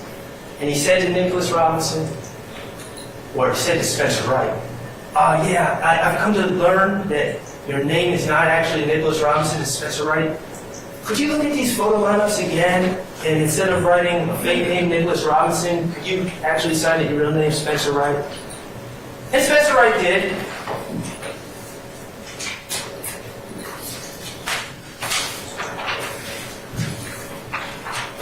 And what happened? Detective Thorpe, on October 19, 2015, based on the word of Spencer Wright, the man who had just claimed to be Nicholas Robinson, Detective Thorpe took out warrants for Antonio Sledge, Demetrion Garlington, Kenneth Copeland, and my client, Shannon Stillwell, based on what Spencer Wright said. Okay. Since October 19th of 2015, people have had an opportunity to review some things on this case. The surveillance video that you will see, it's interesting because not only does it show McDaniel Street and catch the incident, but it also shows the MARTA park bench right across from the barber shops on McDaniel Street. And know who's in the know who's in the park bench? The bus MARTA bench across from the barber shop? No one. It was all fabricated. It was all made up. It was all a lie. We've been able to review Spencer Wright's jail phone calls to associates made around that time. All but admitting, I'm lying. I need to get out of here. I'm inserting myself into a case so I can get favorable treatment, so that others get arrested. The state has since dismissed the charges against Antonio Sledge, Kenneth Copeland, and Demekion Garlington. They continue to push forward against Shannon Stillwell. Why is Spencer Wright so important? Why have I spent so much time talking about someone who clearly lied, who clearly wasn't there, who clearly made things up? Well, Spencer Wright gives us the blueprint. He tells us what to look out for. What was Spencer Wright wearing when he fabricated his story? Fulton County blue. What did he want? What was he in search of when he fabricated his story? Control of his destiny. He didn't want it to be left in the judicial system. He wanted to use something to get a deal. He wanted to take back control. That's what Men in Blue do. Okay. In this case, I anticipate the state will bring 4 witnesses forward. All 4 have certain things in common, as I stated. When they supposedly came upon information that was relevant, never shared it with law enforcement. But once they were wearing blue and they needed something, that's when they came up with their stories. I anticipate the state will call Quindaria Zachary, ironically, one of the people accused by Spencer Wright. You'll learn that he claims he knew information from January 10, 2015. January, February, March, April, May, never shared this information with anyone. But lo and behold, you'll hear he found himself in custody for serious charges on August 5th of 2015. Then all of a sudden he had a story to tell. You'll hear he gave the second statement to law enforcement approximately a year later, where he was in a room with the gang investigators, with prosecutors, including the prosecutors that were handling his case and had control over his destiny, his future, and his attorney. And you'll hear that he gave a second statement and was looking for a deal. Quindaria Zachary is no longer wearing blue. Quindaria Zachary is not charged in this case. He got his deal. You'll hear about Kenneth Copeland. Again, someone ironically accused by Spencer Wright. You'll hear that Kenneth Copeland hates jail more than anything. The problem is, for someone that hates jail more than anything, he does a horrible job of avoiding it. And you'll hear that throughout this investigation, he's repeatedly arrested by Atlanta Police Department and other jurisdictions. And you'll hear 2 of those arrests were on June 10th of 2015 for guns, found in possession of guns. October 28, 2021, guns, found in possession of guns. And he makes it very clear about what he thinks about wearing the blue. But the interesting thing about him is, as you will hear, is every time he's arrested, law enforcement runs out to talk to him. And he goes through the same song and dance about how they'll do anything, anything. Just don't, please don't make me wear that blue. Kenneth Copeland is no longer wearing blue. And he's not charged in this case. I anticipate you may hear from a man named Sammy Davis, who claims he was at the scene on January 10, 2015. January through December 2015, never once went to law enforcement. 2016, never once went to law enforcement. But then in March 17, 2017, when he's in jail, wearing blue, law enforcement comes out and talks to him. You'll hear his story. His story about how 2 cars were driving down McDaniel Street, and the first car sent a signal to the second car saying Donovan Thomas is just leaving the barber shop, as a signal like it's time to shoot. And how the second car pulled up in front of the barber shop and stopped in the middle of the street. Just stopped. And then people started shooting at Donovan Thomas. You'll hear Sammy Davis' story. You'll also see the video. You'll see that there's no first car, second car. You'll see that there's no signal. You'll see that Donovan Thomas wasn't just leaving the barbershop, that he had, in fact, like the state had already stated, been hanging out with friends in that parking lot for quite some time prior to the shooting. And most importantly, you'll hear, or you'll see on the video, that Sammy Davis' claims that this car stopped are 100% wrong. The car never stops. The car drives on by. Bullets flying everywhere. You'll be able to listen to Sammy Davis' story and compare it to the surveillance video and figure out how much value you should give his story. And finally, I anticipate you may hear from a man named Stillwell. A man who curiously claims he's my client's uncle. Not sure what that's about. You'll hear that he claimed to come across important information in January of 2015.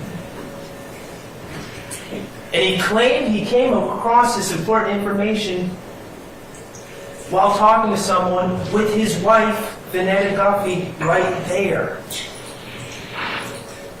You'll hear throughout all of 2015, never said a word to law enforcement. Wasn't until March 22nd, 2016. Guess what color Tremont Stillwell was wearing at that time? You got it. When he was in jail for serious charges, and he needed help.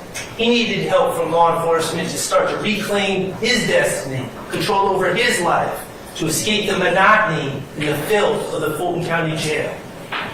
And you'll hear that he claimed to have information. You'll hear that the state, to their credit, went to try to corroborate whatever Tremont Stillwell was talking about and talked to his wife, who is now deceased. Her name is Vanetta Guffey. She is now deceased. But you'll hear that she was interviewed on May 11th of 2016 when she was still alive. And you'll hear what she had to say about Tremont Stillwell's claims. That what he's saying happened, never happened, A, and that Tremont Stillwell is a effing liar. Those are the state's witnesses in this case. Those are the men in blue. Count 2 of this indictment is the count that charges my client, Shannon Stillwell, along with a whole new group of individuals. with the murder of Donovan Thomas. There will be no forensic evidence, there will be no ballistic evidence. There will be no eyewitnesses that presented themselves at the scene to say, I saw this occur. The surveillance video will not give insight as to whether Shannon Stillwell was there or not. The state's case will rest entirely on the word of men in blue. When the evidence is done and the trial is done in this case, I'm going to ask that you return a verdict of not guilty to count 2, murder. Okay. Hold on one second, Shannon. Now, I would like to preview a little bit about my client's life after the Donovan Thomas murder.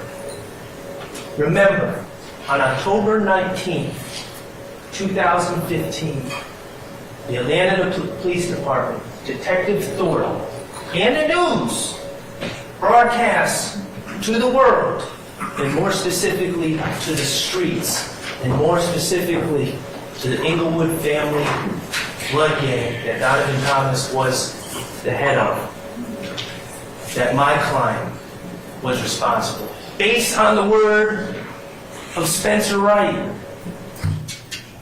based on the word of someone that even the state is saying lied.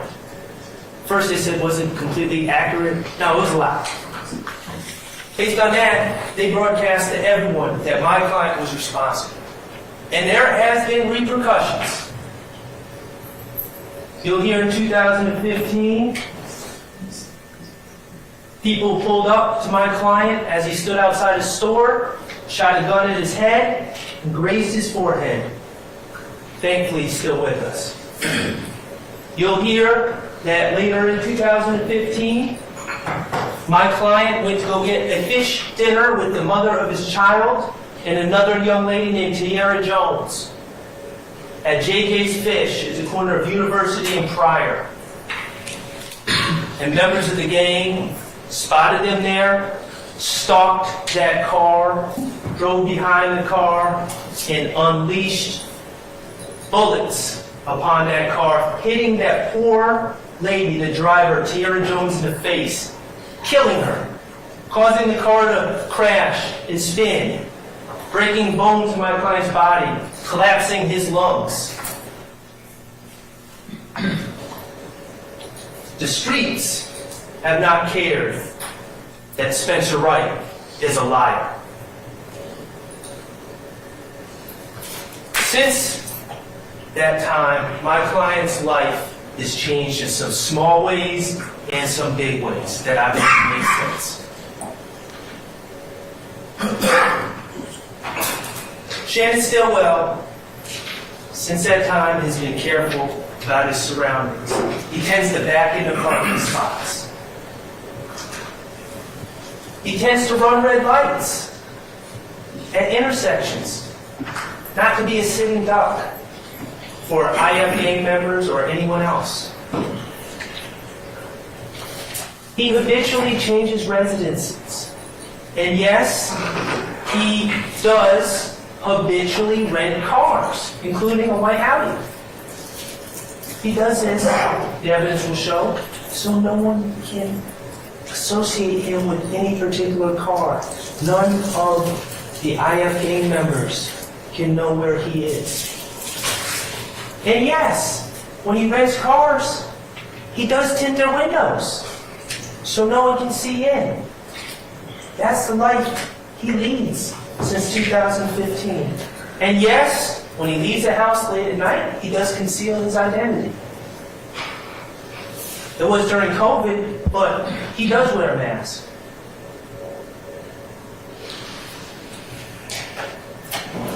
That's been Shannon Stillwell's life since 2015. And I'm going to ask that you keep that into account as you consider the evidence as it's presented. Now, 7 years later, March 14, 2022, remember, Shannon has been publicly accused no one has ever taken that case to court. No one has ever even tried to actually prove the case. They've just accused the case. And Shannon has remained a wanted man. Not by the police, but by someone scarier. On March 14, 2022, the evidence will show that Shannon, Marvius Nichols, Nikion Garlington, and Miles Farley were planning on going to the music studio to work on music. Still chasing after. The evidence will show that Mr. Garlington was a passenger in Mr. Stillwell's and Shannon's rented white Audi with tinted windows, and Mr. Nichols was with Mr. Farley in Mr. Nichols' white Ford Fusion. The evidence, and you'll see, in this case, you'll see there's several different surveillance videos that you'll see in this case. The first being the BP footage. That's from the BP at the corner of Fulton Street and Windsor Street in Atlanta. And you'll see the video. And you'll see Mr. Stillwell. No, we will never deny that he was at the BP. We will never deny that. We'll never deny that he was in a rented white Audi. And you'll see Mr. Stillwell pull up on that camera and back into a parking spot right in front of the BP. And you will see Mr. Nichols shortly thereafter in his white Ford Fusion pull up at the gas tank so he can purchase gas to get to the studio. You will see footage from inside of the store. That's Mr. Nichols. You'll find out that that's Mr. Nichols purchasing an item, and that's Mr. Stillwell, my client, wearing a Pink Floyd hoodie with a pink wool cap on. And you'll be able to observe them on video, and you'll see Miles Farley, a third person in their group, a shorter individual, come in, and you'll see them playing around and pushing each other in a playful manner as friends do. I'm going to ask you to observe them on a video and ask yourself, does that appear to be men on a mission? Or does it appear to be friends just planning on going to the studio? The video will reveal that at some point, a gentleman by the name of Shamal Drinks pulls up in a red car at another, in fact, I believe that's a picture of it right there at that gas pump, and he enters the store. You'll be able to see the video of him entering the store from the parking lot, and you'll be able to see him inside the store. You'll see that he gets into some sort of argument or altercation, not an altercation, an argument. It appears with the clerk, and he leaves the store, and he gets in his car. There will be no interaction whatsoever between Mr. Drinks and my client, Mr. Drinks and Mr. Farley, Mr. Drinks and Mr. Nichols, Mr. Drinks and Mr. Garlington. There'll be no interaction at all. And you will see Mr. Drinks exit that parking lot and take a right on Windsor Street. And then you will see Mr. Stillwell exit that parking lot and take a right on Windsor Street. And then you'll see Mr. Nichols exit the parking lot and take a right on Windsor Street. And that's where the FedEx surveillance footage will take over. And you'll be able to watch the FedEx footage on Windsor Street, which will show these cars drive up and end up at a red light.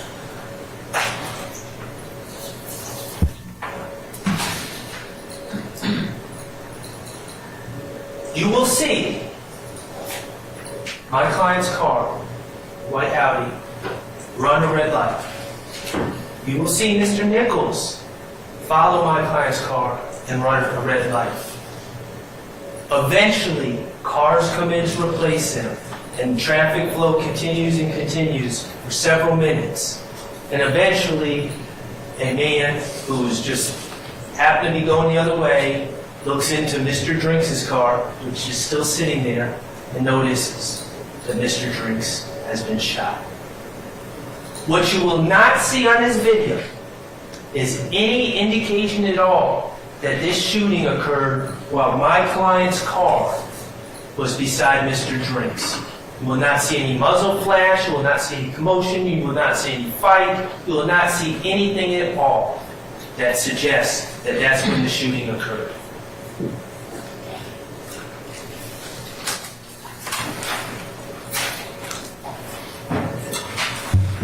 So, this March 14, 2022 case, what I anticipate is you will not hear any eyewitnesses say that Shannon Stillwell, and let's be clear, the state is accusing Shannon Stillwell. I mentioned that there's 4 people in this party. They are accusing Shannon Stillwell of shooting Mr. Drinks out of that white Audi. The state will not present to you any witnesses that saw this occur. The state will not present to you any forensic evidence that proves that this occurred. The surveillance I submit to you, and you'll be able to see and judge for yourself, points to the exact opposite, that the shots did not come from Mr. Stillwell's car, nor did, and I'm not suggesting they came from Mr. Nichols either, came from neither car. So why was Shannon Stillwell arrested? Well, they had video of Shannon at the BP. Okay, that's fine, we don't deny that, never will. They made certain assumptions about what would be on that FedEx video that you will be able to look at and determine what it shows and what it doesn't show. And I'm sure they assumed that it shows some shooting, but it doesn't. And finally, they made assumptions about Shannon Stillwell. Remember what the state said in opening about how Detective Hogan had his case. And he had people on a video at the BP, which is near where the shooting occurred, but not where the shooting occurred. He had people on his video, and then he talked to another detective, Viverito, and Viverito said, "Oh, that's Shannon Stillwell. That's Shannon Stillwell. Oh, that's Marcus Nichols." And they just ran with it. Yeah. Shannon Stillwell was at the BP that night. He didn't shoot Shamal Drinks. None of his friends shot Shamal Drinks. They went to the studio.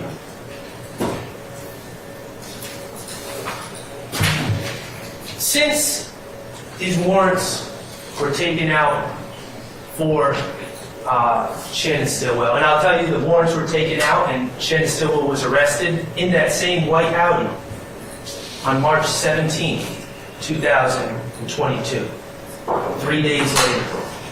Since those warrants have been taken out, some other information has come forward. First, I'm going to ask you, and you will, this will be entered into evidence, I'm going to ask that you consider the rental agreement for the white Audi. You will learn that on March 16, 2 days after this alleged shooting, when every other person who has a guilty conscience, anyone who has a guilty conscience is trying to get out of the rental car, Shannon extended his lease.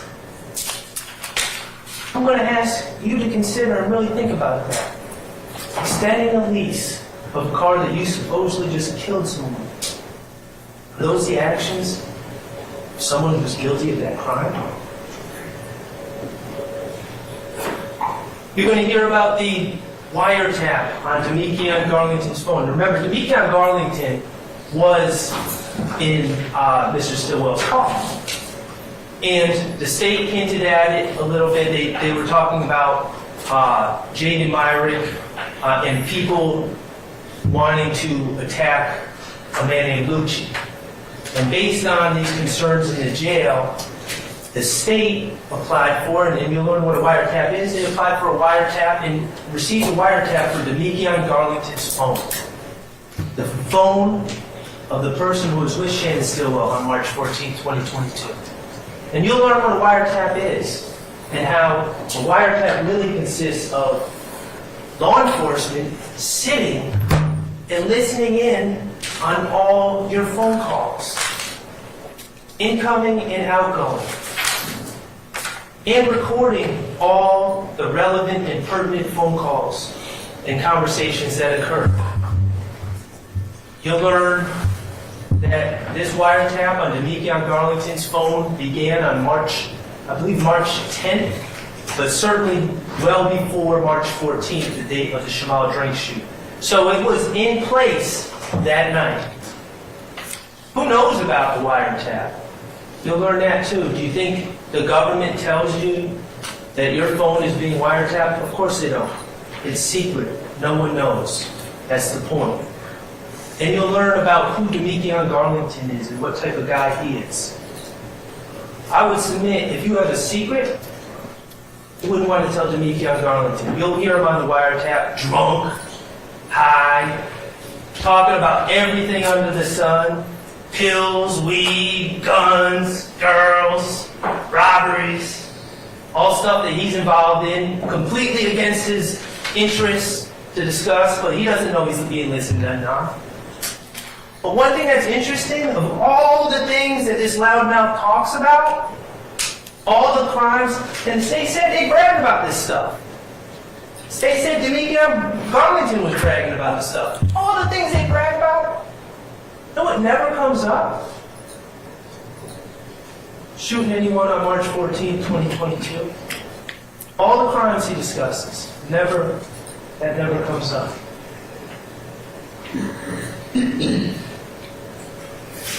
Finally, and most importantly, the science about this March 14, 2022 case. We're going to learn about gunshot residue. Gunshot residue testing that tests for microscopic particles that contain a combination of lead, barium, and antimony. Particles that come from the explosion of a gun and the gunshot primer that causes it. Synonymous with a firearm that has been fired. Who does gunshot residue testing? Georgia Bureau of Investigation, APD, all sorts of agencies to build cases against defendants.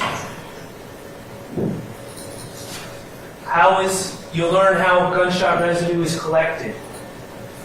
How you take a surface or a body part or an object, and you take these adhesive stubs. These official gunshot residue kits, and you dab the surface of an item as much as you want. You can use multiple stubs. And then you take these stubs and you place them under an electron microscope. And a scientist can look under this microscope and see if there's any particles of gunshot residue that are on said item. You'll hear that Shannon Stillwell was arrested on March 17th in that same white Audi that he was in on the 14th. And you will hear that the crime scene technicians, in this case, made a specific decision to pick the best place on a car to test for gunshot residue. When the gun is fired, the gunshot residue would plume upwards. And so they take the best part of the car, the headliner. And for all of you that don't know what the headliner is, that's the cloth top of the car, as pictured right there. You'll hear about Alexander Coven, a scientist, a man in search of the truth, a man who works for GBI, not for me, not for Shannon Stillwell.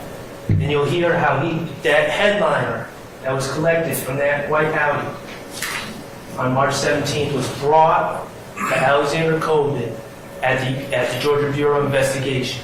You'll hear he's an expert in gunshot residue collection and analysis and detection. And you'll hear how Mr. Coven, as he was trained, took that gunshot residue kit and took those adhesive tabs and dabbed that headliner again and again and again and again and again and again, dozens of times. And then he wanted to make sure what he did was sufficient. So he took a second tab, adhesive tab, a fresh one, and continue to dab that headliner again and again and again and again and again to pick up any particles that would be on the headliner from that white Audi. And he took those tabs, those adhesive tabs, and he put them under his microscope that he uses when he's building cases for the state. And he looked at those tabs under that microscope for any particle of gunshot residue, any at all. Looking for 15, 10, 5, 3, 1, whatever he could see.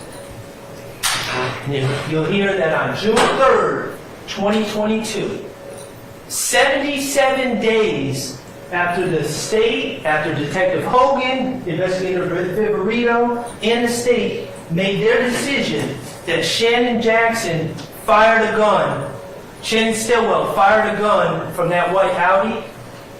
77 days after they made that decision, you'll hear that scientist Coven released his report.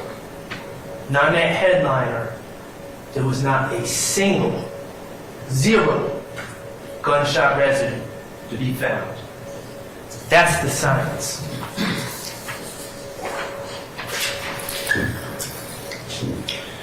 Ladies and gentlemen, regarding the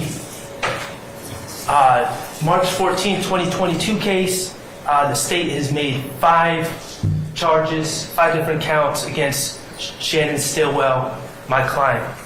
First is count 49 on this indictment. It is murder, alleging that he shot out of the white Audi, his shot Shamal Drinks.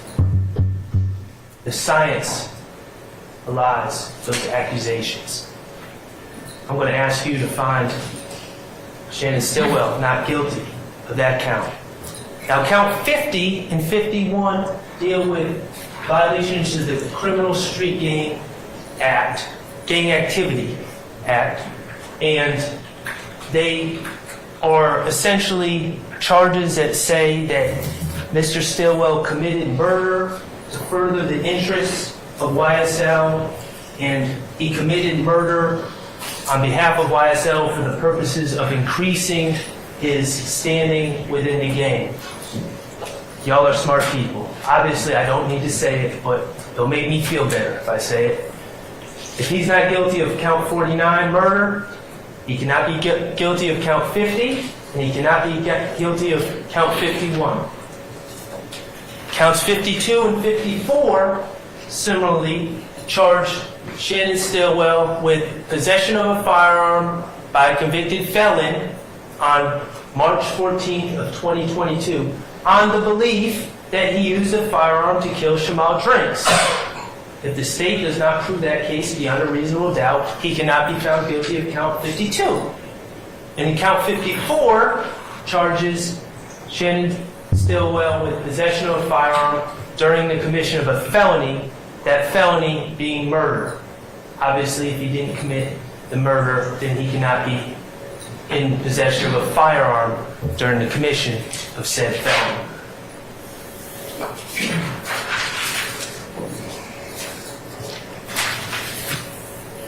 In conclusion, my client has been charged with 2 separate murders. He's been wrongfully accused of 2 separate murders, and we plead absolutely not guilty. He's been charged with the conspiracy to violate the RICO Act. And while he has sold marijuana in the past, those were his decisions for his benefit and had nothing to do with YSL or anyone else involved in this case. He's pled guilty to those charges. He's done his time. That makes him an ex-drug dealer. It doesn't make him a conspirator. It doesn't make him guilty of violating any RICO acts. The ground rules. Shannon Stillwell is presumed innocent. The state bears the burden of proof, and the standard of proof is beyond a reasonable doubt. I believe in this case, if you focus on where the state's evidence comes from, you will find that primarily it comes from the stories of men wearing blue. I'm going to ask you to focus on things like science instead of stories. Compare the credibility of a scientist like GBI scientist Koval, who followed all the rules and determined there was absolutely zero gunshot residue in that outfit. Compare that to what the state presents. Spencer Wright, who said his name was Nicholas Robinson, who lied to get out of jail.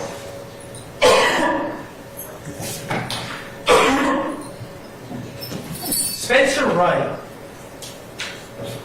duped Detective Thorpe on October 19th of 2015, and that is on Detective Thorpe. I am going to do my best to make sure that the truth comes out in this case. Make sure that no one wearing blue will be able to dupe anyone during this trial. My client, Shannon Stillwell, is not guilty. Thank you very much.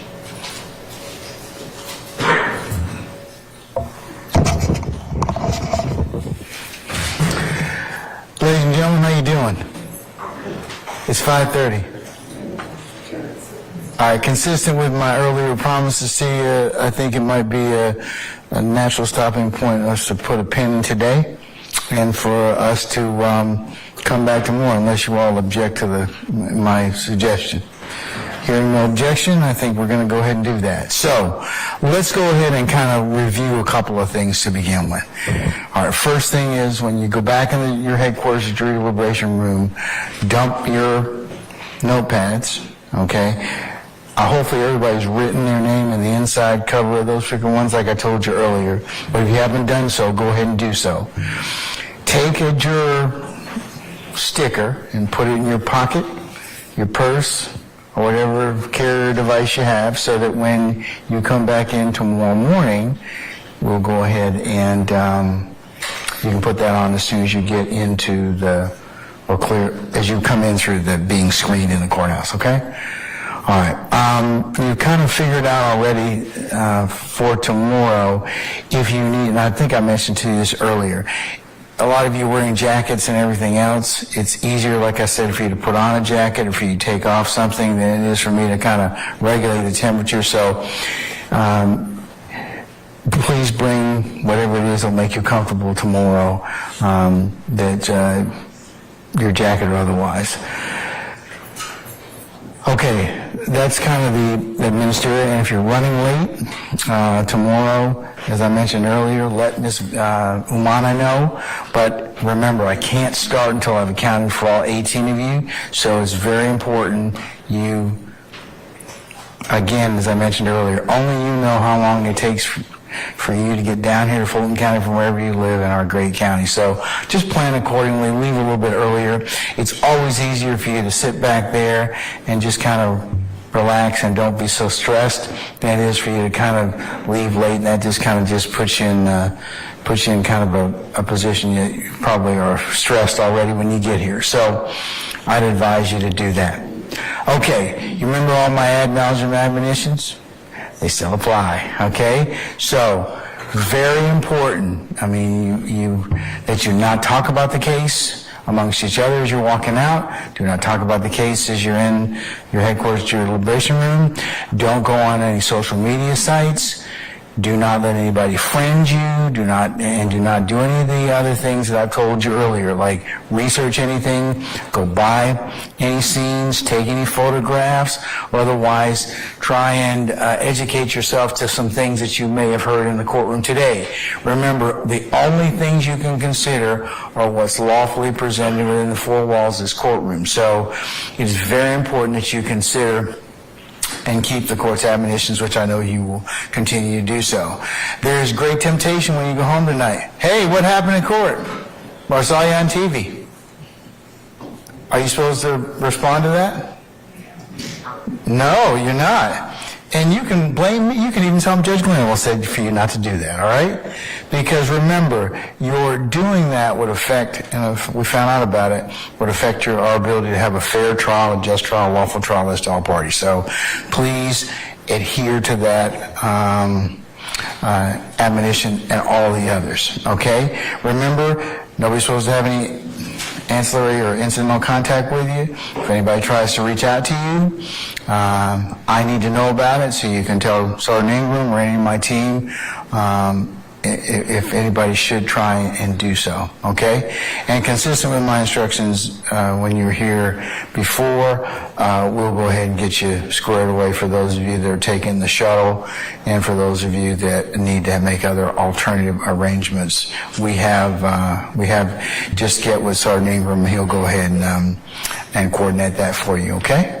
All right, so you're probably wondering, what time are we going to start tomorrow morning? I need you all here to be here by 10 o'clock, okay?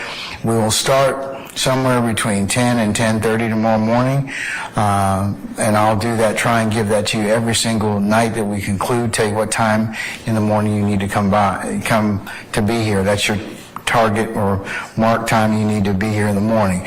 Try and get here a little bit earlier because then, like I said, you'll be a whole lot more at peace, and then as soon as we at 10 o'clock or thereabouts, I can find out if all 18 of you are here and I don't have to look for anybody. And then I can go ahead and we can get started once we're ready to pick up from where we left off from today.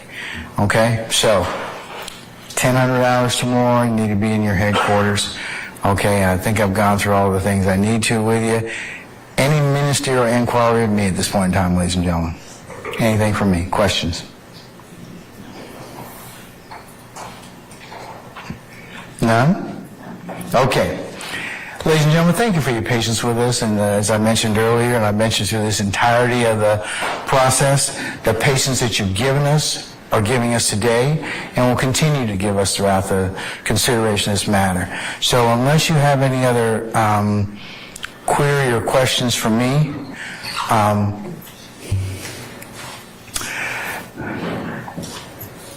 I will release you until tomorrow morning and bid you comfort, and we'll see you in the morning. We'll start up when you all get here at 1,000 hours, okay? All right, so with that, ladies and gentlemen, have a good evening. All rise.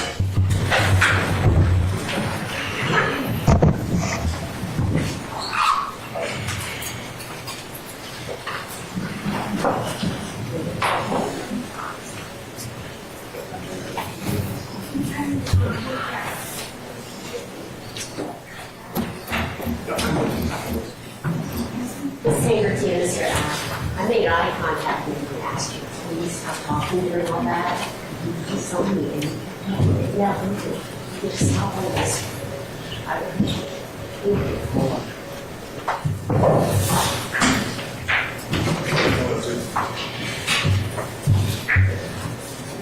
Okay. You want to pick them up in front? Okay, ladies and gentlemen, please be seated. Our jury has left us and the door is closed. All right, so, counsels, tomorrow morning, first, before I go ahead and set the time for you all to be here tomorrow morning, Mr. Harvey, sir, have you talked with counsel for your client? Your client's spouse, I should say. No, I haven't back yet, and I will try to contact her. She was flying back into South after the holiday, so I did try to contact her. I'm going to do that right now. All right, if you could ask her to be present for at minimum 9:45-ish tomorrow morning, I'll take it up somewhere between the 9:45 and 10 o'clock time period, and I can go ahead and get that done, or you can have a conversation with the state, and I can final that particular ruling, okay? Yes, sir. All right, okay. So, counsels, if you all could be here tomorrow morning for approximately 9:30, and as I told our jurors, as soon as all of them are accounted for and we take up that last issue, then we'll go ahead and get started. What questions do you have of me? Anybody? Not on behalf of Mr. Williams, sir. Okay, just for so Mr. Steele, you have yet to make an opening statement, is that correct? Correct. All right. Mr. Matthews, you have not made an opening statement as of yet? That's correct. Ms. D. Williams, you have not made an opening statement as of yet, is that correct? All right, is there anybody else that I have not taken into account already? I'm sorry? It's just going out, that's all. You know. Yeah, it's kind of giving up on me today. I don't know what's happened to it, but yeah. Anyways, Mr. App? Okay, all right. So we'll start tomorrow with that, and then I anticipate after we complete opening statements, stating you're prepared to call your first witness? Yes. Okay, all right. Any other inquiry of me at this point in time? Okay, hearing none then, folks. Appreciate your patience and diligence. I'll see you all tomorrow morning for an anticipated 10 o'clock start time. Please try and be here by 9:30, and then we'll go ahead and I'll take up Mr. Harvey's matter, and we'll go ahead and get started, okay? All right, we're in recess. Thank you, Your Honor. You're welcome.